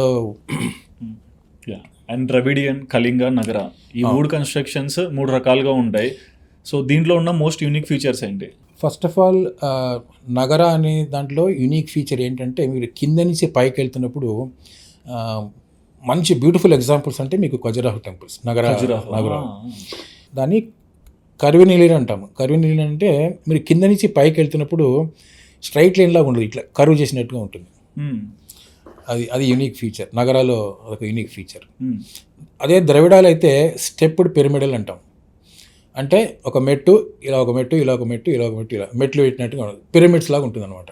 it's called stepped pyramidal. ఇది ఒక యూనిక్ ద్రవిడియన్ ఫీచర్. తర్వాత విసరాలో వచ్చేసి మనకి density is very unique feature. Plus most of the విసరా temples మళ్ళీ రాయితో కూడింది. ఆ రాయిలోనే ఒక రాయిలో ఒక స్పెషల్ ఫీచర్ వస్తుంది. ఓకే, అన్ని రాళ్ళలో అన్ని ఫీచర్స్ రావు. మీరు ఇప్పుడు కనురెప్ప తీసుకురావాలనుకోండి, ఓన్లీ మార్బుల్లో వస్తుంది, లేకపోతే అంత చెక్కాలంటే. సో ఆర్కిటెక్చర్లో యూనిక్నెస్ ఒకటి ఉంటుంది. ఇందాక చెప్పినట్టు కర్విలియర్ కానీ పిరమిడల్గా ఉంటుంది. విసరాలో వచ్చేసి డెన్సిటీ ఉంటుంది. కాకపోతే level of detail in the sculpture also varies depending on the architecture style. దేంట్లో ఎక్కువ బాగుంటుంది? ద బెస్ట్ అంటే మార్బుల్. ఆఫ్ కోర్స్ మార్బుల్లో వచ్చిన ఫీచర్స్ ఎక్కడ రాదు మీకు. నెక్స్ట్ వచ్చేసి soap stone. Okay, most beautiful amazing detailing అంటే సోప్ స్టోన్లో తీసుకొచ్చారు మన విసరార్. సో ఇక్కడ చాలా నేను అడిగిన ప్రశ్న చాలా క్లోజ్గా ఉంటుంది. ఆర్కిటెక్చర్ పరంగా తీసుకుంటే కొన్ని ఫీచర్స్ మనకి యూనిక్గా కనిపిస్తాయి, but because it is also got to do with some stone, level of detailing in that particular stone also is very unique. And ఈ మన ఇండియాలో చూసుకున్న లైక్ నార్త్ సైడ్ అయితే కొన్ని గుళ్ళలు, అంటే మెజారిటీ ఆఫ్ ద గుళ్ళలో కోనేరు కానీ, కాంపౌండ్ కానీ, లైక్ రథం ఇట్లాంటివి కూడా కనిపించవు. బట్ మన సైడ్ రథాలు ఉంటాయి, కోనేరు ఉంటాయి. సో ఈ డిఫరెన్సెస్ ఎట్లా? This is more to do, అది చాలా ఇంట్రెస్టింగ్. ఇది కూడా మళ్ళీ నేను రీసెర్చ్ చేస్తున్నప్పుడు ఈజిప్షియన్ కల్చర్ చూశాను. ఈ ఫస్ట్ కాన్సెప్ట్ నాకు హిస్టారికల్గా ఎవిడెన్స్ కనిపించింది, నాకు ఈజిప్ట్లో కనిపించింది. అది ఏంటంటే పద్ధతి, ఇప్పుడు మనకేమైనా ప్రాబ్లం ఉందనుకోండి, రాజు దగ్గరికి వెళ్తాం.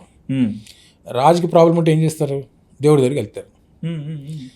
జవాబుదారి కదా, రాజు కూడా జవాబుదారి కదా, ఎవరికో జవాబు ఇవ్వాలి కదా, ఆయన దేవుడికి ఇస్తాడు. నాన్న నేను అందరికీ మంచి చేస్తున్నాను, మా ప్రజలందరూ సుఖంగా ఉన్నారు, ఆనందంగా ఉన్నారు, కావాలంటే వచ్చి చూసుకుని అయినా అని చెప్పి తీసుకెళ్ళడమే రథం అనమాట. ఓకే, బ్రహ్మోత్సవాలు ఇవన్నీ చేస్తాం, అలా వచ్చిందనమాట. సో మన కాన్సెప్ట్ కూడా అదే. ఇక్కడ మనం దేవుడికి ఇవి ఎక్కువ మన సైడే ఉంటాయి సార్. పూరిలో కూడా ఉంది కదా, ఇప్పటికి కూడా ఉంది కదా. పూరి జగన్నాథ్ టెంపుల్లో ఎవ్రీ ఇయర్ జరుగుతుంది కదా జగన్నాథ్ రథయాత్ర అంటాం కదా, జరుగుతుంది. అంటే ఇంచుమించుగా ఇండియా మొత్తం, భారతదేశం మొత్తం ఉంది. కాకపోతే అక్కడ కంటిన్యూ అవ్వలేదు, ఇక్కడ కంటిన్యూ అయింది సౌత్ ఇండియాలో. అండ్ ఏన్షియన్ టెంపుల్స్కి మెడివల్ టెంపుల్స్కి ఉన్న డిఫరెన్సెస్ ఏంటి? అండ్ కొన్ని టెంపుల్స్కి మీరు వెళ్తున్నప్పుడు కూడా మీ బుక్లో చూపించారు, ఈ టెంపుల్ ఇన్ని ఇయర్స్ అని ఇలాంటి మార్క్స్తో మనం కనుక్కోవచ్చు అనేసి. ఏన్షియంట్ టెంపుల్స్ అంటే నిజంగా చెప్పాలంటే ఈ టెంపుల్స్ అనే సబ్జెక్ట్ ఓన్లీ మెడివల్ టెంపుల్సే. There are no seriously ancient. అంటే మనము హిస్టరీలో ఎలా చూస్తామంటే anything after Alexander is medieval period అనమాట. సో సంథింగ్ లైక్ 331 BC అతను అలెగ్జాండర్. దాని తర్వాత అక్కడి నుంచి 1730 వరకు దీన్ని మనం మెడివల్ ఏజ్ అంటాం.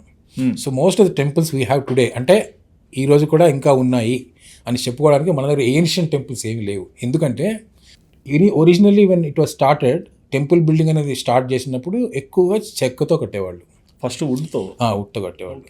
సో అందుకని అది ఏవి కూడా సర్వైవ్ అవ్వలేదు. సో మన దగ్గర ఉన్నవి ఈ రోజున చేతిలో ఉన్నవి, మనం స్టడీ చేయగలిగినవి, చూడగలిగినవి అన్నీ కూడా ఎప్పుడైతే స్టోన్ నుంచి స్టార్ట్ చేశారో అవే మన సమయాన్ని తట్టుకునే అనమాట.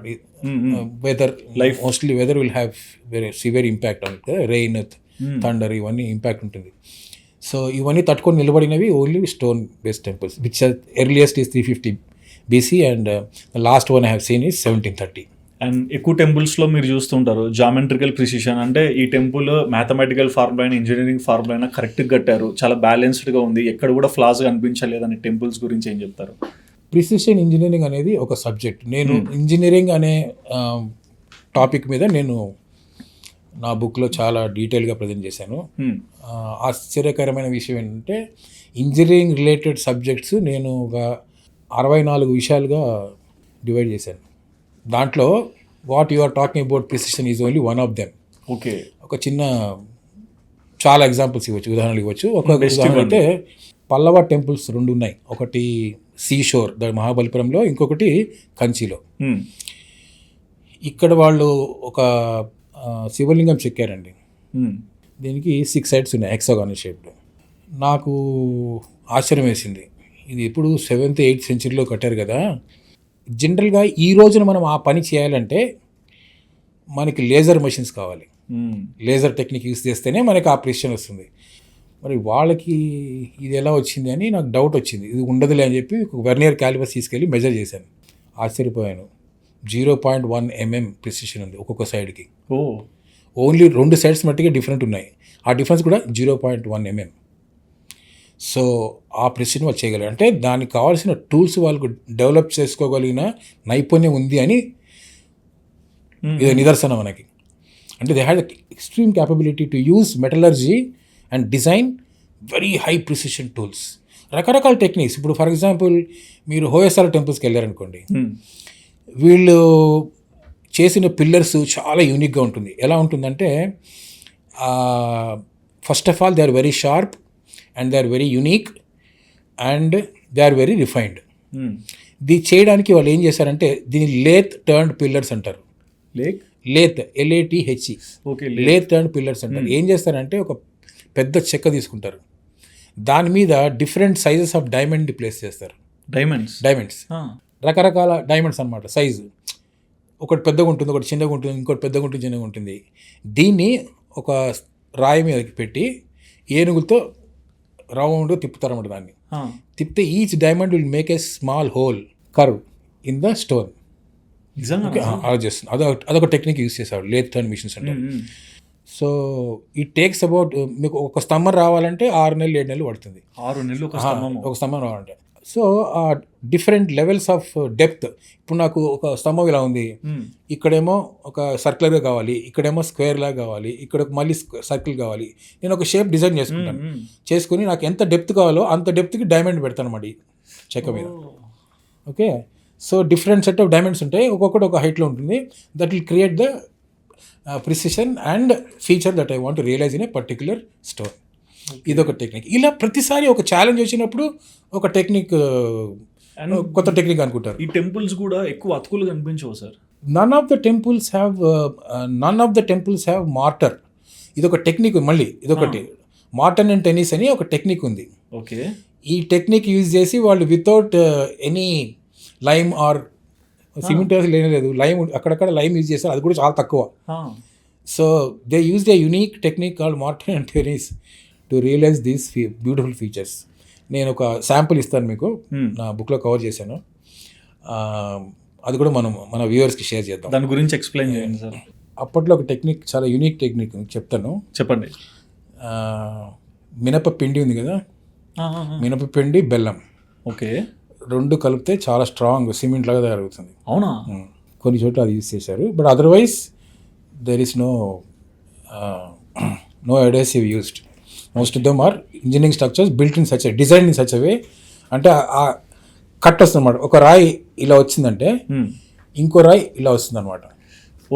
That is called mortise and టెర్రీస్. అండ్ కొన్ని బొమ్మలు కూడా చూస్తాం సార్, అంటే ఇప్పుడు ఒక జంతువు బొమ్మ ఉంటది, ఒక చెయ్యి మూస్తేనేమో పాలు తాగుతున్నట్టు, ఒక చెయ్యి మూస్తేనేమో అవి that is called optical illusion. మనకు నేను చూసిన దాంట్లో ఒక 5-6 గుళ్ళలో కనిపించింది. ఒకటి దారాసురంలో కనిపించింది, ఇంకోటి పల్లవ టెంపుల్ షోర్ టెంపుల్లో కనిపించింది, ఇంకొకటి మనకి అంకోర్ వాట్లో కనిపించింది. సో ఎక్కువ లేవు కానీ ఒక 5-6 చోట్ల కనిపించాయి నాకు. దాని మీనింగ్ ఏం అర్థం చేసుకోవాలి సార్? జస్ట్ క్రియేటివ్ మైండ్స్ అంతే. బట్ చాలా సూపర్ కదా సార్. అంటే అయితే దానికి ఇంకా అంతరార్థం ఒకటి ఉంది. జనరల్గా ఏం చేస్తానంటే మన దేవుడికి ఏదో వాహనాలు ఉన్నాయో, నంది, ఇట్లాంటివే తీసుకొచ్చారు. దేవుడు ఏమైంది అంటే అందరూ ఒకటే అని చెప్పడం, ఒక ఇండియన్ మీనింగ్ లాగా. సో ఇప్పుడు వరకు ఎన్నో టెంపుల్స్ని చూస్తూ వచ్చారు, ఏన్షియంట్ టెంపుల్స్, అంటే పోయే కొద్దీ ఎలా మారుతూ వచ్చాయి, మోడర్న్ టెంపుల్స్ కూడా వస్తున్నాయి. మీకు అంటే అప్పటికి ఇప్పుడుకున్న టెంపుల్స్లో మీరు గమనించిన డ్రమాటిక్ చేంజెస్ ఏంటి? చాలా ఉంది. ఇప్పుడు if you look at the glory of, ఇప్పుడు ఈ రోజున మనకి చేతిలో ఇన్ని రిసోర్సెస్ ఉన్నాయి, టెక్నాలజీ ఉంది, సైన్స్ ఉంది కదా, none of these are showcased in our temples. If you look at a medieval temple, మీరు ఒక మధ్యయుగంలోని మంచి ఆలయం తీసుకుంటే, ఇప్పుడు ఖజురాహో తీసుకుని అనుకోండి, 9th centuryలో కట్టారండి. అంటే almost 1600 years back. 1600 years back వాళ్ళు అంత మంచి ఆలయం కట్టగలిగారు కదా. అంటే వాళ్ళ దగ్గర కూడా ఇన్ని రిసోర్సెస్ ఉన్నాయి అనుకోవాలా, వాళ్ళకి అంత పరిజ్ఞానం ఉంది అనుకోవాలా, సైన్స్ ఉంది అనుకోవాలా, astronomy. So many temples have showcased. ఇప్పుడు కొనార్క్ టెంపుల్ తీసుకుంటే సమ్మర్ సాలిస్టిస్ అంటారా, ఈక్వినాక్స్ డేస్ అంటారా, ప్రతి ఒక్క ఫీచర్ని దాంట్లోకి ఎన్కాప్సులేట్ చేస్తారు టెంపుల్లో. All the knowledge and skills of that society where substantially showcased, encapsulated in a temple. అది ఆర్డర్లో. ఈ రోజున మనకి ఇంత పరిజ్ఞానం ఉంది కదా, మరి ఇక్కడ ఏం షోకేస్ చేయట్లేదే టెంపుల్లో. I would say that is the most biggest difference. Temple today doesn't represent అంటే society and temple have become different now. Whereas in a medieval temple is so closely coupled with societal status and priorities and knowledge and skill and wisdom. Exactly. Everything was brought together. ఇప్పుడు లేదు కదండి. కొన్ని temple చూస్తాం sir ఇప్పుడు కూడా, మన హైదరాబాద్లోనే ఛాయా Someswaram temple ఎప్పటికీ నీడ ఉంటుంది. కరెక్ట్. కొన్నేమో సూర్యుడు వస్తే కరెక్ట్ గోపురం నుంచి పోయి దేవుడి మీదనే వెలుతురు పడుతుంది. లైక్ మన పూరి జగన్నాథ్ దాంట్లో కూడా ఒక మనిషి ఆటోమేటిక్గా పైకి వెళ్తాడు, కానీ విండ్కి ఆపోజిట్ అది గుర్తుంటుంది. ఈ డిఫరెంట్ సైన్స్ యూనిక్నెస్ అని ఎలా బిల్డ్ చేయగలుగుతారు? ఇప్పుడు సైంటిఫిక్ నాలెడ్జ్ అనేది కేవలం ల్యాబ్లో కూర్చొని 4 ఇన్స్ట్రుమెంట్లు యూజ్ చేసి ఒక హైపోథసిస్ పెట్టి దాన్ని ప్రూవ్ చేయడం అది కాదు. They had amazing talent, scientific temperament చాలా ఉన్నది మన పూర్వీకుల్లో. మన పూర్వ వైభవంలో biggest thing I would say is knowledge of science. అది ఎలా వచ్చింది? అబ్జర్వేషన్ అంటారా, to some extent they attribute that to meditation. And fundamental knowledge చాలా ఉంది. సో ఇవన్నీ ఏంటి? Applications of that knowledge. మీరు చెప్పిన ఉదాహరణ తీసుకుంటే, they are able to master that concept of against the wind. So it's a question of how to design a flag in such a way using appropriate metals or whatever that will make sure that it will go against the wind. Basically గాలిని తట్టుకోవాలంటే దాన్ని ఆ rod అయితే ఉందో దాన్ని సూటబుల్గా design చేయాలి. So ఆ పరిజ్ఞానం ఉంది వాళ్ళకి. ఈ కేదార్నాథ్ ఇవన్నీ చూస్తుంటాం సార్, బద్రీనాథ్ అయినా సరే, దీపం పెట్టి వెళ్తే కొన్ని నెలల తర్వాత వచ్చి మళ్ళీ గుడి తెరిచినా ఇంకా వెలుగుతూనే ఉంటుందంటారు. సో ఎనీ డివోషనల్ పవర్ అక్కడ ఏదైనా ప్రొటెక్ట్ చేస్తుందంటారా? You don't need devotional power to run lamp. Actually Hassan అనే ఒక ప్లేస్ ఉంది, అక్కడ ఒక మనకు దగ్గరలో ఉన్నది ఒకటి. సంవత్సరంలో ఒక రోజే తెరుస్తారు వాళ్ళు. తెరిచి పూజలన్నీ చేసేసి దీపం వెలిగించి వెళ్తారు. మళ్ళీ నెక్స్ట్ ఇయర్ 1 year తర్వాత వస్తారు. మళ్ళీ 1 year వరకు సంవత్సరంలో ఒకసారి తెరుస్తారు. ఓకే. సో దీపం ఒకటేసారి వెలిగిస్తారు. నెక్స్ట్ టైం వచ్చినప్పుడు మళ్ళీ అది వెలుగుతూనే ఉంటుంది. అలా అని పెద్ద ఒక 5,000 లీటర్ల నూనె వేరు దాంట్లో. బట్ ఎలా పాసిబుల్ అవుతుంది? గాలి రాకుండా చూస్తారు. ఓకే. ఆరిపోవడానికి కారణం నూనె ఒకటైతే గాలి. ఇప్పుడు కొన్ని చూస్తాం సార్, అంటే ఇప్పుడు లైక్ రైనీ సీజన్ అనుకోండి, వాటర్ ఎక్కువ వచ్చేసి గుడి మొత్తం మునిగిపోతుంది. రైనీ సీజన్ అయిపోగానే మళ్ళీ గుడి యాజ్ యూజువల్గా బయటికి కనిపిస్తుంటుంది. సో ఇది ఏంటి టెక్నికల్ లేకుంటే అనుకోకుండా జరుగుతుందా? No, it is made designed. ఇప్పుడు మన హంపీలోనే ఒక టెంపుల్ ఉంది మనకి, వాన వచ్చినప్పుడు మునిగిపోతుంది. శివుని అలా ఇప్పుడు ఆరాధన అనే కాన్సెప్ట్ ప్రకృతితో ముడిపడి ఉందండి. మనం ఇంకా ఇంట్రెస్టింగ్ కాన్సెప్ట్ చెప్తాను మీకు. చెప్పండి sir. Human being is very uncomfortable with a variable. Okay. Always he wants constant. అంటే ఇది నా పట్టు, నా చేతిలో ఉండాలి, నీ చెప్పినట్టు వినాలి అంటే చాలా కంఫర్టబుల్గా ఉంటాడు మనిషి. వేరియబుల్ అనుకోండి, ఇది ఏమవుతుందో తెలియదు అనుకుంటే చాలా డిప్రెస్ అయిపోతాడు మనిషి. So basically variables and constants. నేను ఒక చిన్న పుస్తకం రాశాను దీని మీద. సో దేన్నైతే మనిషి జయించలేకపోయాడో అది దేవుడి రూపంలో కనిపిస్తాడు మనకి. సో అందుకని ప్రకృతితో ఇప్పుడు పెద్ద వాన పడింది, మీరు ఏం చేస్తారు? ఏం చేయలేరు. పెద్ద గాలి వచ్చింది, ఏం చేస్తారు? చేయరు. అందుకే ఏదైతే మీరు జయించలేకపోయారో, సాధించలేకపోయారో దానికి దేవుడు అని పేరు పెట్టారు. ఓకే. పెట్టి ఆరాధించడం. నేను జయించలేను కాబట్టి ఆరాధిస్తాను. బట్ పంచభూతాలు ఇవన్నీ చెప్తాను అంతే కదా, పంచభూతాలు కూడా అన్ని ప్రకృతిలో చేసినవి కదా. అవును. గాలి, నీరు, నీళ్లు కూడా పంచభూతాలది కదా. అవును. సో మనం శివుణ్ణి ఆ నీళ్ల రూపంలో ఆరాధించడమే ఇలాంటి ఆలయాలు. సో వాన వచ్చినప్పుడు శివలింగం మునుగుతుంది అనమాట. అంటే శివుడి పేరు చెప్పుకొని నీళ్ళని ఆరాధిస్తున్నాం అక్కడ. బట్ అంటే అప్పుడు ఎన్నో సంవత్సరాల క్రితం, బట్ ఈ రోజు కూడా ఆ రోజు చేసిన ప్లాన్ ఈ రోజు కూడా అదే వర్కౌట్ అవుతుంది, అదే థియరీలో ఆ టెంపుల్ రన్ అవుతుంది. చాలా స్టడీ చేస్తారండి. ఎట్లా కొన్ని వేల సంవత్సరాల తర్వాత ఇలా ఉంటుందని. అవును, సివిల్ ఇంజనీరింగ్ అయితే మరి మన మాస్టర్ బిల్డర్స్ ఈవెన్ 350 BC, నేను చెప్పిన ఫస్ట్ టెంపుల్ 350 BC అండి. అక్కడ యూజ్ చేసిన రాయితో ఏదో ఒక వాళ్ళతో పాలిష్ చేశారో అది ఇవాళ వెళ్ళి చూసారనుకోండి, నిన్న ఎవరో పాలిష్ చేశారు అనుకుంటారు మీరు. ఇంకా అదే షైన్ 2000 years తర్వాత కూడా we're able to retain the glassy nature of that polish. Virupaksha temple ఉందండి మన పటడక్కల్లో, కర్ణాటకలో. అది ఆల్మోస్ట్ 10th century, అంటే 1500 years అయింది. అక్కడ నంది ఉంది. నిజంగా ఇవాళ పొద్దునే పాలిష్ చేశారనుకుంటారు మీరు, అలా ఉంటుంది. So they have substantial amount of knowledge and skill to realize any engineering feature that a king is likely to throw at them. King ఏమంటాడు, నాకు అవన్నీ తెలియదు, నాకు ఫీచర్ కావాలంటాడు అంతే. ఆ తర్వాత మీ కష్టాలు మీరు పడాలి. సో దానికి కావాల్సిన టూల్స్ ఏం డిజైన్ చేసుకోవాలి, ఎక్కడి నుంచి తెచ్చుకోవాలి, ఎవరైనా చేశారా, ఎలా చేశారు అని తెలుసుకోవడము, ఏమీ లేకపోతే కొత్తగా టూల్ తయారు చేయడము, తర్వాత జనాలు ట్రైన్ చేయడము. ఒక ఇటగైన ఒక ప్లేస్ ఉందండి అక్కడ, 6th 7th centuryలో చాళుక్యాస్ ఒక యూనివర్సిటీ నడిపేవాళ్ళు. Okay. That used to produce around 10,000 people per year. 10,000 people per year train చేయగలిగిన యూనివర్సిటీ, శిల్పకళ నైపుణ్యానికి మాత్రమే. ఓకే. కంప్లీట్ ఒక విశ్వకర్మ యూనివర్సిటీ అనమాట అది. సో మళ్ళీ దాంట్లో రకరకాల గ్రేడింగ్స్ ఉంటాయి. హైయెస్ట్ పేడ్ ఎవరు తెలుసా? ఒక రాయిలో గోల్డ్ ఆర్నమెంట్లో ఎలా ఉంటుందో అలా చేయగలిగితే హైయెస్ట్ పేడ్. సేమ్ గోల్డ్ ఆర్నమెంట్లో తీసుకొచ్చి పెడతారనమాట. ఇది చెయ్యి, ఈ అమ్మాయి మీద ఈ ఆభరణం చూపించు అంటారు. అలా చేసేవాళ్ళు highest paid.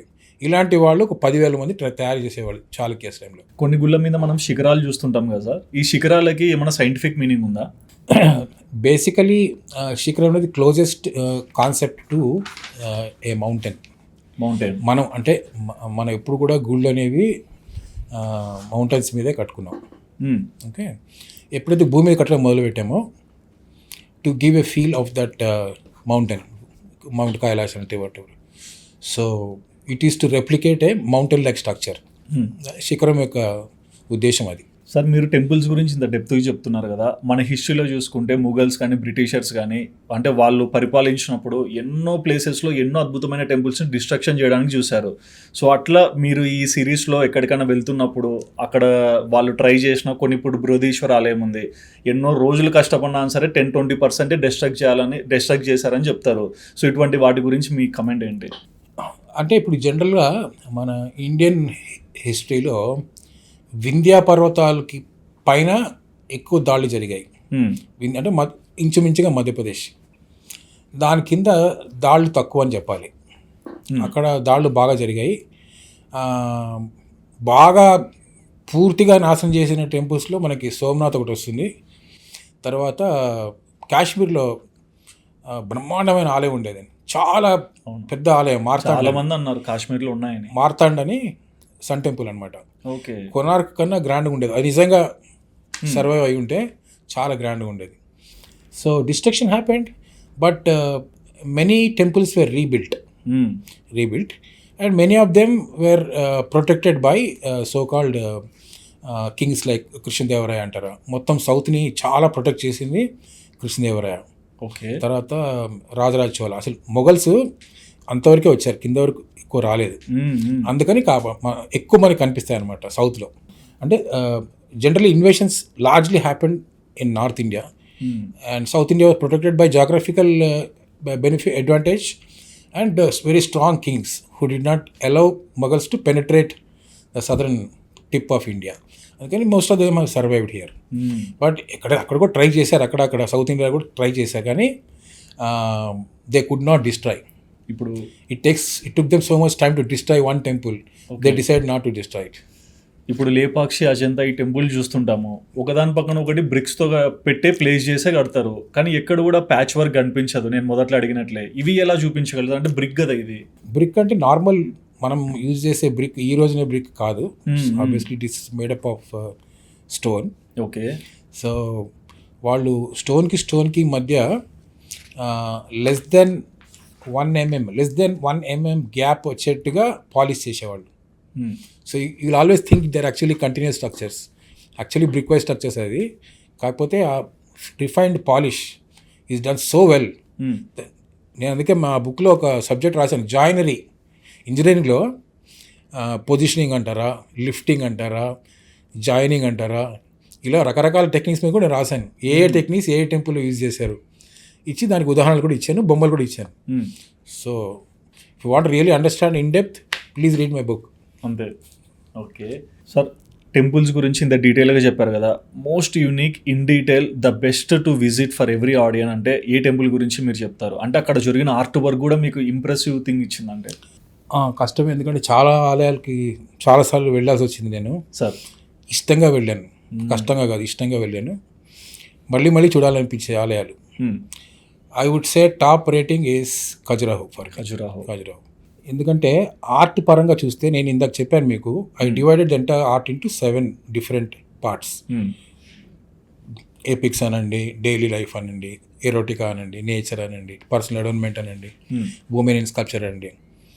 So if there is one temple which has all the 7, I call it a special temple. So నా ఖజురాహో టెంపుల్ స్పెషల్, ఎందుకంటే నేను ఇప్పుడు చెప్పిన 7 భాగాలుగా చేసుకున్నాను కదా, ఇవన్నీ దాంట్లో కనిపిస్తాయి అనమాట. కొన్ని టెంపుల్స్లో ఓన్లీ 3 ఉంటాయి, కొన్నిట్లో 4 ఉంటాయి, ఓకే, కొన్నిట్లో 2 ఉంటాయి. కానీ ఖజురాహో టెంపుల్స్లో అన్ని 7 ఉంటాయి. All 7 themes, art themes that I proposed in my book, you can see them in Khajuraho temples. So for me it is special because నాకు అక్కడి నుంచే ఐడియా వచ్చింది. ఈ 7 థీమాటిక్స్ అనేది అక్కడి నుంచి వచ్చింది ఐడియా. ఈ కోనార్క్ టెంపుల్లో కూడా గర్భగుడి కొలాప్స్ అయిన దాని గురించి ఎన్నెన్నో మాటలు వస్తాయి. Konark definitely there is a reason to believe that they used iron beams. ఇప్పుడు మనం అక్రాస్ ద స్ట్రక్చర్ స్టెబిలిటీ కోసం రకరకాల టెక్నిక్స్ వాడతారు. Foundation is one important aspect of a temple. So దీంట్లో నేను ఇంకా నా అధ్యయనం పూర్తి అవ్వలేదు కొనార్క్ మీద, కానీ డెఫినెట్లీ నాకు అర్థమైంది ఏంటంటే they used very big iron blocks in the construction. అంత ఐరన్ యూజ్ చేయాల్సిన అవసరం లేదు, కానీ యూజ్ చేశారు. ఎందుకంటే ఈ తవ్వకాల్లో ఎప్పుడైతే గర్భగుడి కూలిపోయిందో అవన్నీ బయటకు తీసినప్పుడు దీంట్లో ఈ ఐరన్ బీమ్స్ అన్నీ బయటకు వచ్చాయి. నేను అది కూడా ఇచ్చాను నా పుస్తకంలో. సో ఇంత ఐరన్ బీమ్ యూజ్ చేశారు అంటే డెఫినెట్గా ఏదో మ్యాగ్నెట్ యూజ్ చేశారని అర్థం. Otherwise there is no need for using such kind of.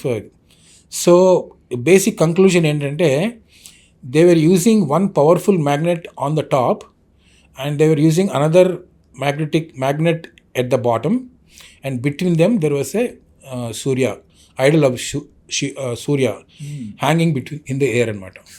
So ఈ మ్యాగ్నెట్ రిపెల్ చేస్తుంది, అది అట్రాక్ట్ చేస్తుంది.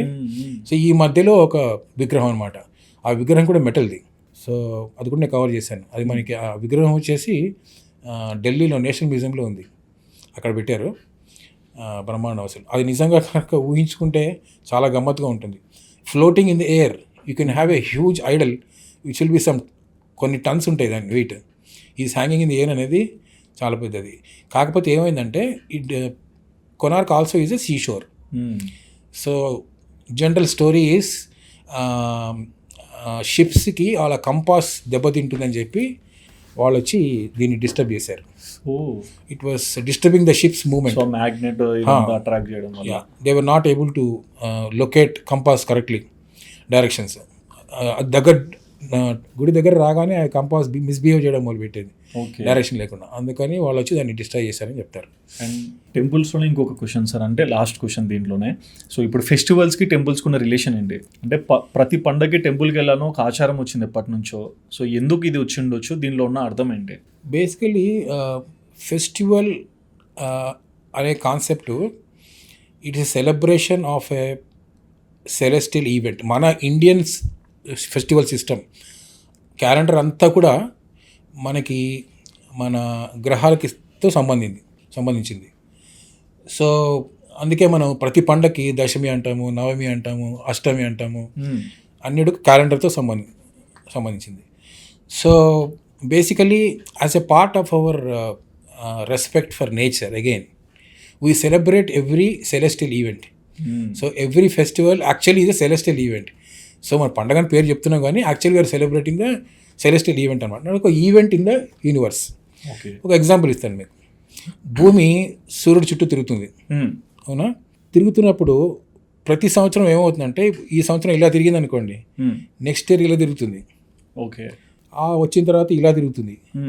సో ప్రతి సంవత్సరం ఈ డైరెక్షన్ మారుతుంది, ఒకటే ఫిక్స్డ్ పాత్లో ఉండదు. ఒక 3 డైమెన్షనల్ వ్యూ తీసుకుంటే. సో ఏ రోజునైతే ఆ డైరెక్షన్ మారుతుందో దాన్ని మనం మకర అంటాం. ఓకే, మకర సంక్రాంతి అంటే ఇదనమాట. So that is how we celebrate. So we're celebrating one more celestial event. And for us everything is god. For us nature also is god. But ఇంత సైంటిఫిక్గా కనెక్షన్ అనేది వెరీ రేర్. ప్రతి ఒక్క పండగ ఉంటుంది ఒక సెలెస్టియల్ ఈవెంట్. ఇప్పుడు మనం దీపావళి చేస్తాము.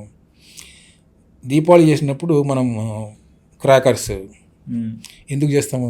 అందరూ చేస్తున్నారు, మనం అలా కాదు. అది ఏంటంటే మనకి మనం పూర్వీకుల్ని ఆరాధిస్తాం మనం, అవునా? పిండ ప్రదానం చేస్తాము. అవును.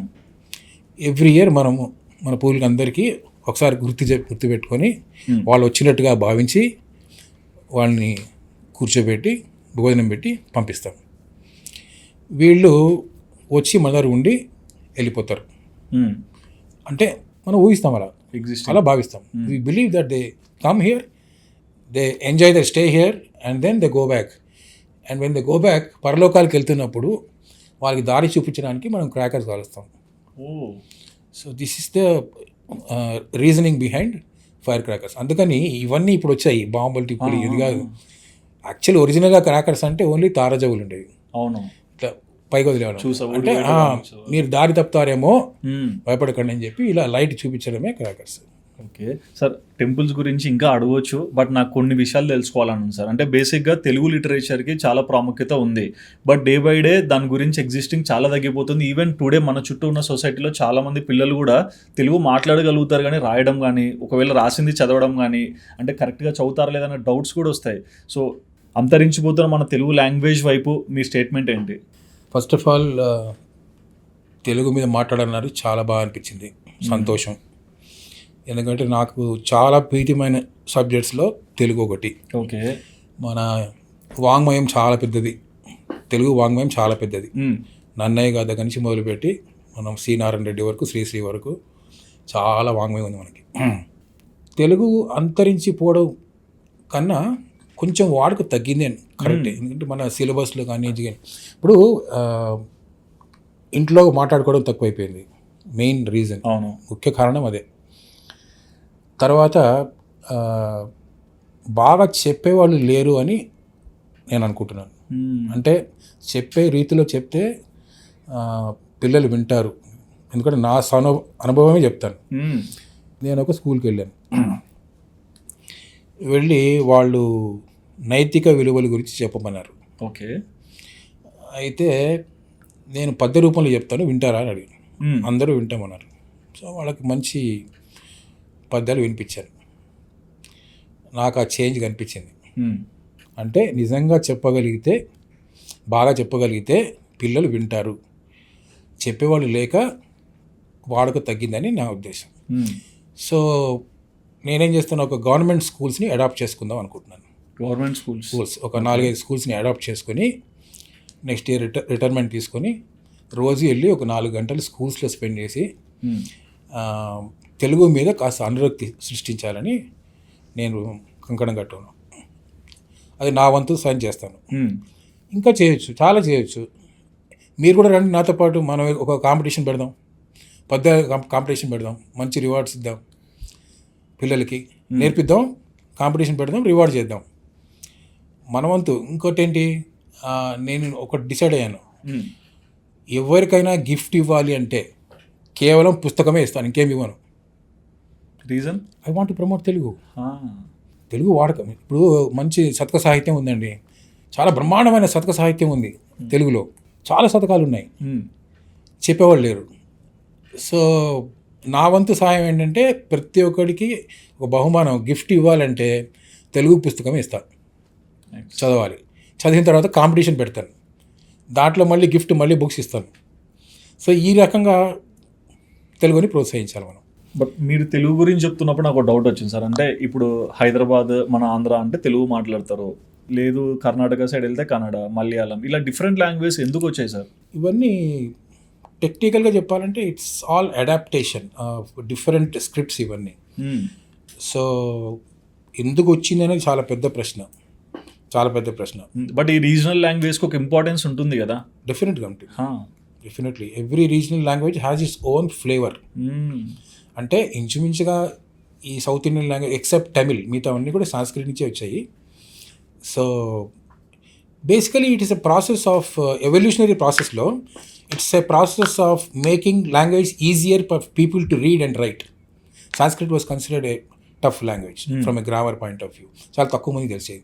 సో భాషని వాడుక భాషలాగా చేయాలి అంటే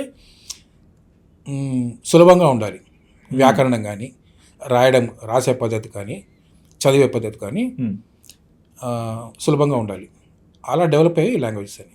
అండ్ ఒక 100 years తర్వాత ఈ లాంగ్వేజ్ ట్రాన్స్ఫార్మ్ అయ్యి ఎగ్జిస్టింగ్లో ఉండాలంటే ఎలాంటి చేంజెస్ జరగాలంటారు? Of course reading habit inculcate, you should inculcate reading habits among young. ఈ ఫార్మేటివ్ ఇయర్స్ అంటారండి. ఫార్మేటివ్ ఇయర్స్ అంటే రఫ్లీ 3 to 4 years నుంచి మొదలుకొని 10-11 years వరకు.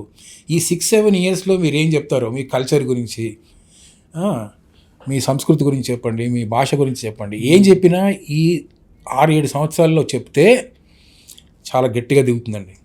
మనం అది మిస్ అయిపోతున్నాం, అక్కడ చెప్పట్లా. ఆ భాష మీద ప్రాధాన్యత ఇవ్వట్లేదు మనం ఆ ఏజ్ గ్రూప్లో. ఇస్తే డెఫినెట్గా అక్కడ రీడింగ్ హ్యాబిట్, అక్కడ కనుక మనం మంచి పద్యాలు చెప్పి, శతకాలు చెప్పి వాళ్ళు ఇన్ఫ్లుయెన్స్ చేయగలిగితే definitely language will take a revival, no doubt. Sir, Telugu literature మీద ఇంత బాగా చెప్తున్నారు కదా, మీరు ఇందాక ఇంటర్వ్యూలో కూడా అన్నారు శ్రీకృష్ణదేవరాయలు చాలా కాంట్రిబ్యూట్ చేశారు మన తెలుగు లిటరేచర్ వీటన్నిటి మీద అని. సో ఆ టైంలో తెనాలి రామకృష్ణ కానీ, లేకుంటే చాలామంది కవులు ఉండేవాళ్ళు, వాళ్ళంతా స్పాంటేనియస్గా ఎన్నో మాటలు ఎక్స్ప్లెయిన్ చేసేవాళ్ళు పద్య రూపంలో. నిజంగా ఇట్లాంటివి జరిగేటివా, లేకుంటే ఆర్ట్లో ఎక్స్ప్లెనేషన్ ఇది? 100% కరెక్ట్ అండి. స్పాంటేనియస్గా ఇంచుమించుగా. ఇప్పుడు నన్నయ్య నుంచి ఫస్ట్ ఆఫ్ ఆల్ కవి హృదయం అంటే ఏంటి తెలుసుకుందాం. చెప్పండి. కవి హృదయం అంటే, కవి కావాలి అంటే క్వాలిఫికేషన్ కావాలంటే ఫస్ట్ అతనికి పరిజ్ఞానం ఉండాలి. దేని గురించి? ఫస్ట్ వ్యాకరణం.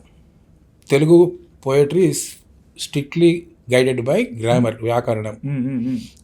చాంపకమాల, ఉత్పలమాల, దానికి ఒక స్ట్రక్చర్ ఉందన్నమాట, అది ఫాలో చేయాలి.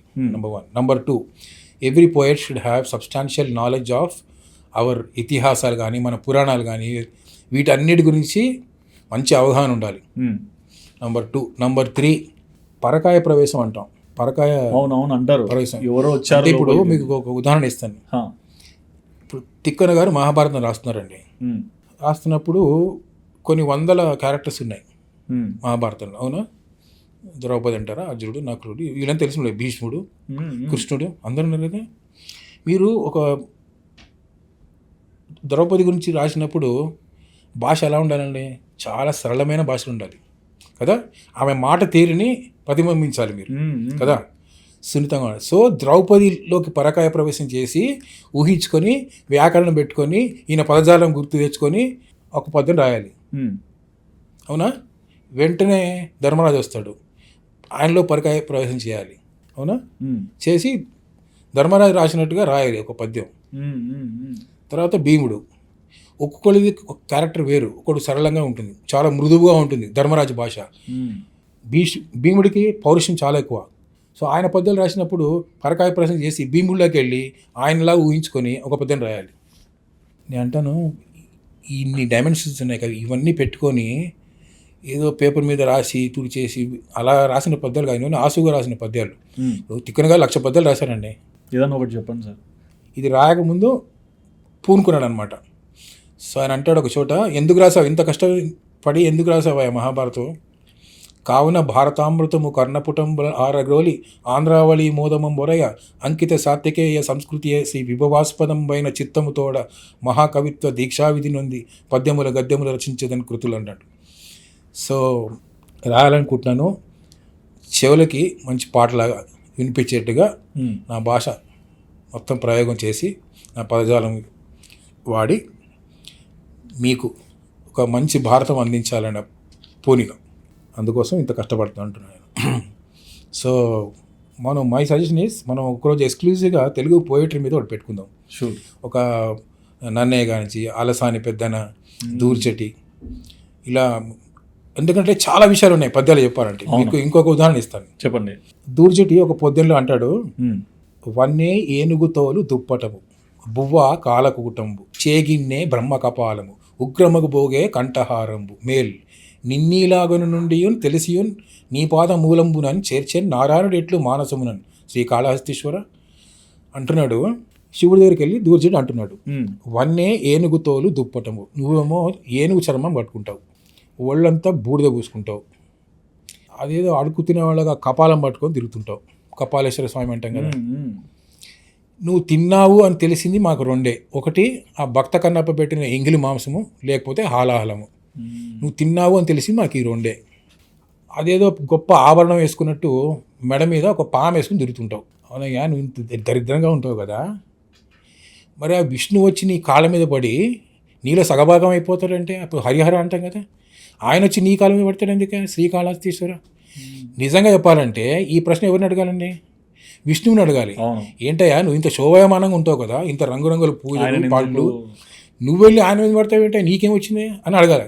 కానీ శివుని అడుగుతున్నాడు. ఎందుకు అడుగుతున్నాడు అంటే, శివ నువ్వు నాకు ఎలా కనిపించావో నువ్వు విష్ణువుకి అలా కనిపించలేదు, నాకు ఎలా కనిపిస్తున్నావో నువ్వు ఆయనకు కూడా అలాగే కనిపిస్తే ఆయన వచ్చి నీ కాళ్ళ మీద పడేవాడు కాదు. నువ్వు ఆయనకి ఎందుకు అలా కనిపించావు, నాకెందుకు ఇలా కనిపించావు చెప్పు శ్రీకాళహస్తీశ్వర. అంటే అనుభవించాలండి. ఒక పద్యము ఎంత మాధుర్యం ఉంది, దాంట్లో అంతరార్థం ఉంది. దీంట్లో ఇంకా ఎక్స్ట్రా దూర్చేటి ఏంటంటే నిందాస్తుతి.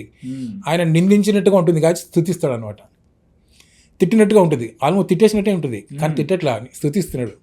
అది ఆయన స్టైల్. సో ఇందాక చెప్పిన 4 విషయాలు కాకుండా, ఏది వ్యాకరణము, పదజాలము, పరకాయ ప్రవేశం కాకుండా ఇంకా పోతల లాంటి వాళ్ళు ఇంకో ఎక్స్ట్రా ఎడ్జ్ ఉంటుంది.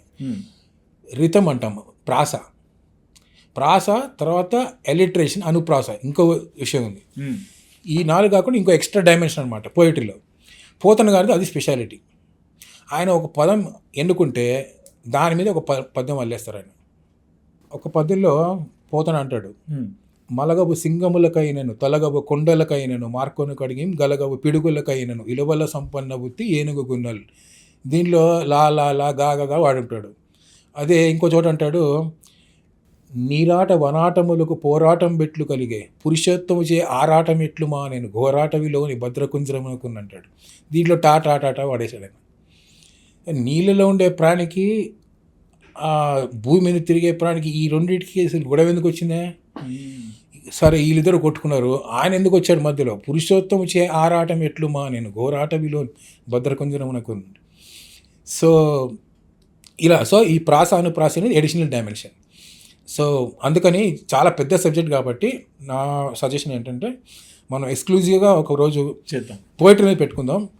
నన్నయ్య దగ్గర స్టార్ట్ చేసి నన్నయ్య, తిక్కన, ఎర్రప్రగడ, ఇటు అలసాని పెద్దన, ఇటు దూర్జటి, కృష్ణదేవరాయలు, వేమన, శ్రీశ్రీ, విశ్వనాథ సత్యనారాయణ, ఇట్లా ఒక 10 మంది కవుల్ని ఎన్నుకొని పోతన ఇంపార్టెంట్ ఎన్నుకొని ఒక్కొక్క దాంట్లో ఆ స్టైల్ ఏంటి, ఆ సిగ్నేచర్ స్టైల్ ఏంటి, ఎందుకు స్పెషల్ వాళ్ళది, ఇలా 4 మంచి విషయాలు చెప్పుకుందాం. సార్, టెంప్లెక్సిటీ అనే బుక్ రాశారు, మరి టెంపుల్స్ మీద ఇంత రీసెర్చ్, ఇంత డాక్యుమెంటరీస్ సబ్మిట్ చేశారు, మరి నెక్స్ట్ ఏం చేయబోతున్నారు? ఇంట్రెస్టింగ్ కాన్సెప్ట్ వర్క్ చేస్తున్నాను. It is called parallel world's. My next book will be called parallel world's. Parallel world's ఏంటంటే ఇప్పుడు మనకి మన ట్రెడిషన్స్లో మన చాలా విషయాలు బయట నుంచి మనకు వచ్చాయని భావిస్తారు చాలామంది. అలా కాదు. చాలా విషయాలు ఇక్కడి నుంచి కూడా సముద్రాలు దాటాయి. సో ఈజిప్షియన్, మెసపోటేమియన్, గ్రీక్, రోమన్, మన హిందూ. ఒక ఇంట్రెస్టింగ్ విషయం చెప్తాను మీకు. గ్రీస్లో చైనీస్లో కూడా పిండ ప్రధానం అనే కాన్సెప్ట్ ఉండేదండి. అవును. ఎప్పుడైతే నేను ప్యారలలిజం చూడడం మొదలుపెట్టానో ఏ అంశాలు ఎక్కడి నుంచి మొదలయ్యాయి, ఎందుకు మొదలయ్యాయి అని అన్వేషించ మొదలుపెట్టాను. So I want to bring about and clear ఎలాంటి ట్రెడిషన్స్, ఎలాంటి కల్చర్, ఏ సివిలైజేషన్ వచ్చింది అని జనాలకి చెప్పడమే ప్యారలల్ వరల్డ్స్. చాలా అంటే ఇప్పుడు దేవుడు ఉన్నాడు, దేవుడు ఆరాధన, ఇప్పుడు ఇందాక అడిగారు మీరు, రథాలు అన్నారు, బ్రహ్మోత్సవాలు అన్నారు, ఇలాంటి ఎన్నో కాన్సెప్ట్స్ చాలా చోటు నుంచి ఇక్కడి నుంచి ఒరిజినేట్ అయ్యాయి. అలాగే మనం బయట నుంచి కూడా చాలా వచ్చాయి. ఏవి ఎక్కడి నుంచి మొదలయ్యాయి, ఎక్కడికి వెళ్ళాయి, ఎందుకు అలా వెళ్ళాయి, ఈ రోజున ఏ షేప్లో ఉన్నాయి. ఇంకో గమ్మత్ ఇది ఎందుకు వచ్చిందంటే there is something called continuity in civilization. If you look at Indian traditions, ఈరోజు మన దగ్గర ఉన్న ట్రెడిషన్స్, మన పరంపరలో చాలా విషయాలు థౌజండ్స్ ఆఫ్ ఇయర్స్ నుంచి అదే. ఇప్పుడు విఘ్నేశ్వరుడు ఉన్నాడు. విఘ్నేశ్వరుడు మన ఆల్మోస్ట్ నాకు తెలిసి ఓల్డెస్ట్ 3000 years బ్యాక్ కూడా వినాయకుడిని పూజించడం, ఆరాధించడం చూశాను నేను. If you look at all other parallel world's, ఇప్పుడు గ్రీక్, రోమన్, గ్రీస్లో మనకి సరస్వతి కదా, సరస్వతి అంటే వాళ్ళకి Athena, same God of education, wisdom, love and other things. So she was worshipped only up to first century AD, అంతవరకే కొలిసేది. దాని తర్వాత మర్చిపోయారు. అలాగే ఈజిప్ట్లో ఎన్నో రకాల దేవతామూర్తి ఉండేవాళ్ళు. గాడ్ ఆఫ్ లవ్ అంటారు, god of thunder, god of lighting, god of rain, god of sun, అలా ఎన్నో రకాల దేవతామూర్తులు. Egypt was very rich. They had more than 100 gods and goddesses. Okay. కానీ ఈ రోజున వర్షిప్ లేదు. అసలు చాలా మందికి తెలియదు, ఈజిప్ట్ వాళ్ళకే తెలియదు. మీరు చెప్తుంటే నాకే only civilization that has survive the test of time is India. Okay. మనం 3000 సంవత్సరాలు ఎవరినైతే కొలిసామో వాళ్ళని ఇవాళ కూడా కొలుస్తున్నాం. That continuity of tradition. ఎందుకు కంటిన్యూటీ ఆఫ్ ట్రెడిషన్ ఇలా వచ్చింది, మిగతా ఎందుకు సర్వైవ్ అవ్వలేదు అన్న దాని మీద నేను రీసెర్చ్ చేస్తున్నాను. ఇంకొక 1 year 1.5 year నా నెక్స్ట్ బుక్ వస్తుంది, ప్యారలల్ వరల్డ్స్. ఓకే. చాలా డీప్ ఇన్సైట్స్ ఉంటాయి దాంట్లో. అండ్ 1 final question సార్, అంటే టెంపుల్స్ అయినా సరే, లైక్ లిటరేచర్ మీద అయినా సరే, ప్రతి ఒక్క దాని గురించి కూడా ఎంతో ఇష్టంగా దాని గురించి తెలుసుకుంటున్నారు. సో ఇప్పుడున్న జనరేషన్కి మీ ఎగ్జిస్టెన్స్ నుంచి ఏదన్నా చెప్పాలనుకుంటే ఏం సజెషన్ ఇస్తారు? My suggestion to everyone is nothing to beat a reading habit. First advice is please inculcate reading habit and please read books. Don't open a screen. There's a lot of difference between reading a book and reading it on screen. Screen time ఎంత తగ్గిస్తే అంత మంచిది. పుస్తకం చదవండి. Second is time management. You have to discover your passion and pursue that passion. ఇప్పుడు నాకు 2014లో start చేస్తే 2023లో నేను బుక్ రిలీజ్ చేయాల్సి వచ్చింది. 9 సంవత్సరాలు పట్టింది. సో చాలా కష్టం, ఒక్కోసారి చాలా కష్టం అనిపించింది. ఎన్నో ఛాలెంజెస్ ఉన్నాయి దీంట్లో. Patience, the third important aspect is patience. So reading the book habit ఒకటి. సెకండ్ వచ్చేసి time management. 3 is discovering your passion, which is very important. And 4th, I would say, is do not lose the connection with nature. ప్రకృతిని ఆస్వాదించండి, observe చేయండి. నేచర్లో చాలా విషయాలు ఉన్నాయి నేర్చుకోవాలంటే. It needs persistence, it needs lot of patience and observation. Nature can give you lots of clues. So these 4 will be the main 4 pieces of building blocks that has brought me to this stage today. But thank you so much sir. అంటే ఒక professional IT దాంట్లో ఉండి కూడా ఇవంతా చేసుకుంటూ లైఫ్లో passion ప్రొఫెషన్కి different మీనింగ్స్తో బాగా build చేశారు. నిజంగా చాలా థ్యాంక్ఫుల్ మీరు చాలా విషయాలు షేర్ చేసినందుకు. సో చూశారు కదండి, సురేంద్రనాథ్ గారు చెప్పిన మాటలు విన్నాక మీకు ఏమనిపించింది, అండ్ టెంపుల్స్ పట్ల ఆయన చెప్పిన ప్రతి ఒక్క ఎక్స్ప్లెనేషన్ పట్ల మీ ఒపీనియన్ ఏంటో, అండ్ మీ మనసులో ఏమైనా డౌట్స్ ఉన్నా సరే మీ డౌట్స్ని తప్పకుండా కమెంట్ చేయండి. And please do subscribe our channel Sudheer talks for more updates.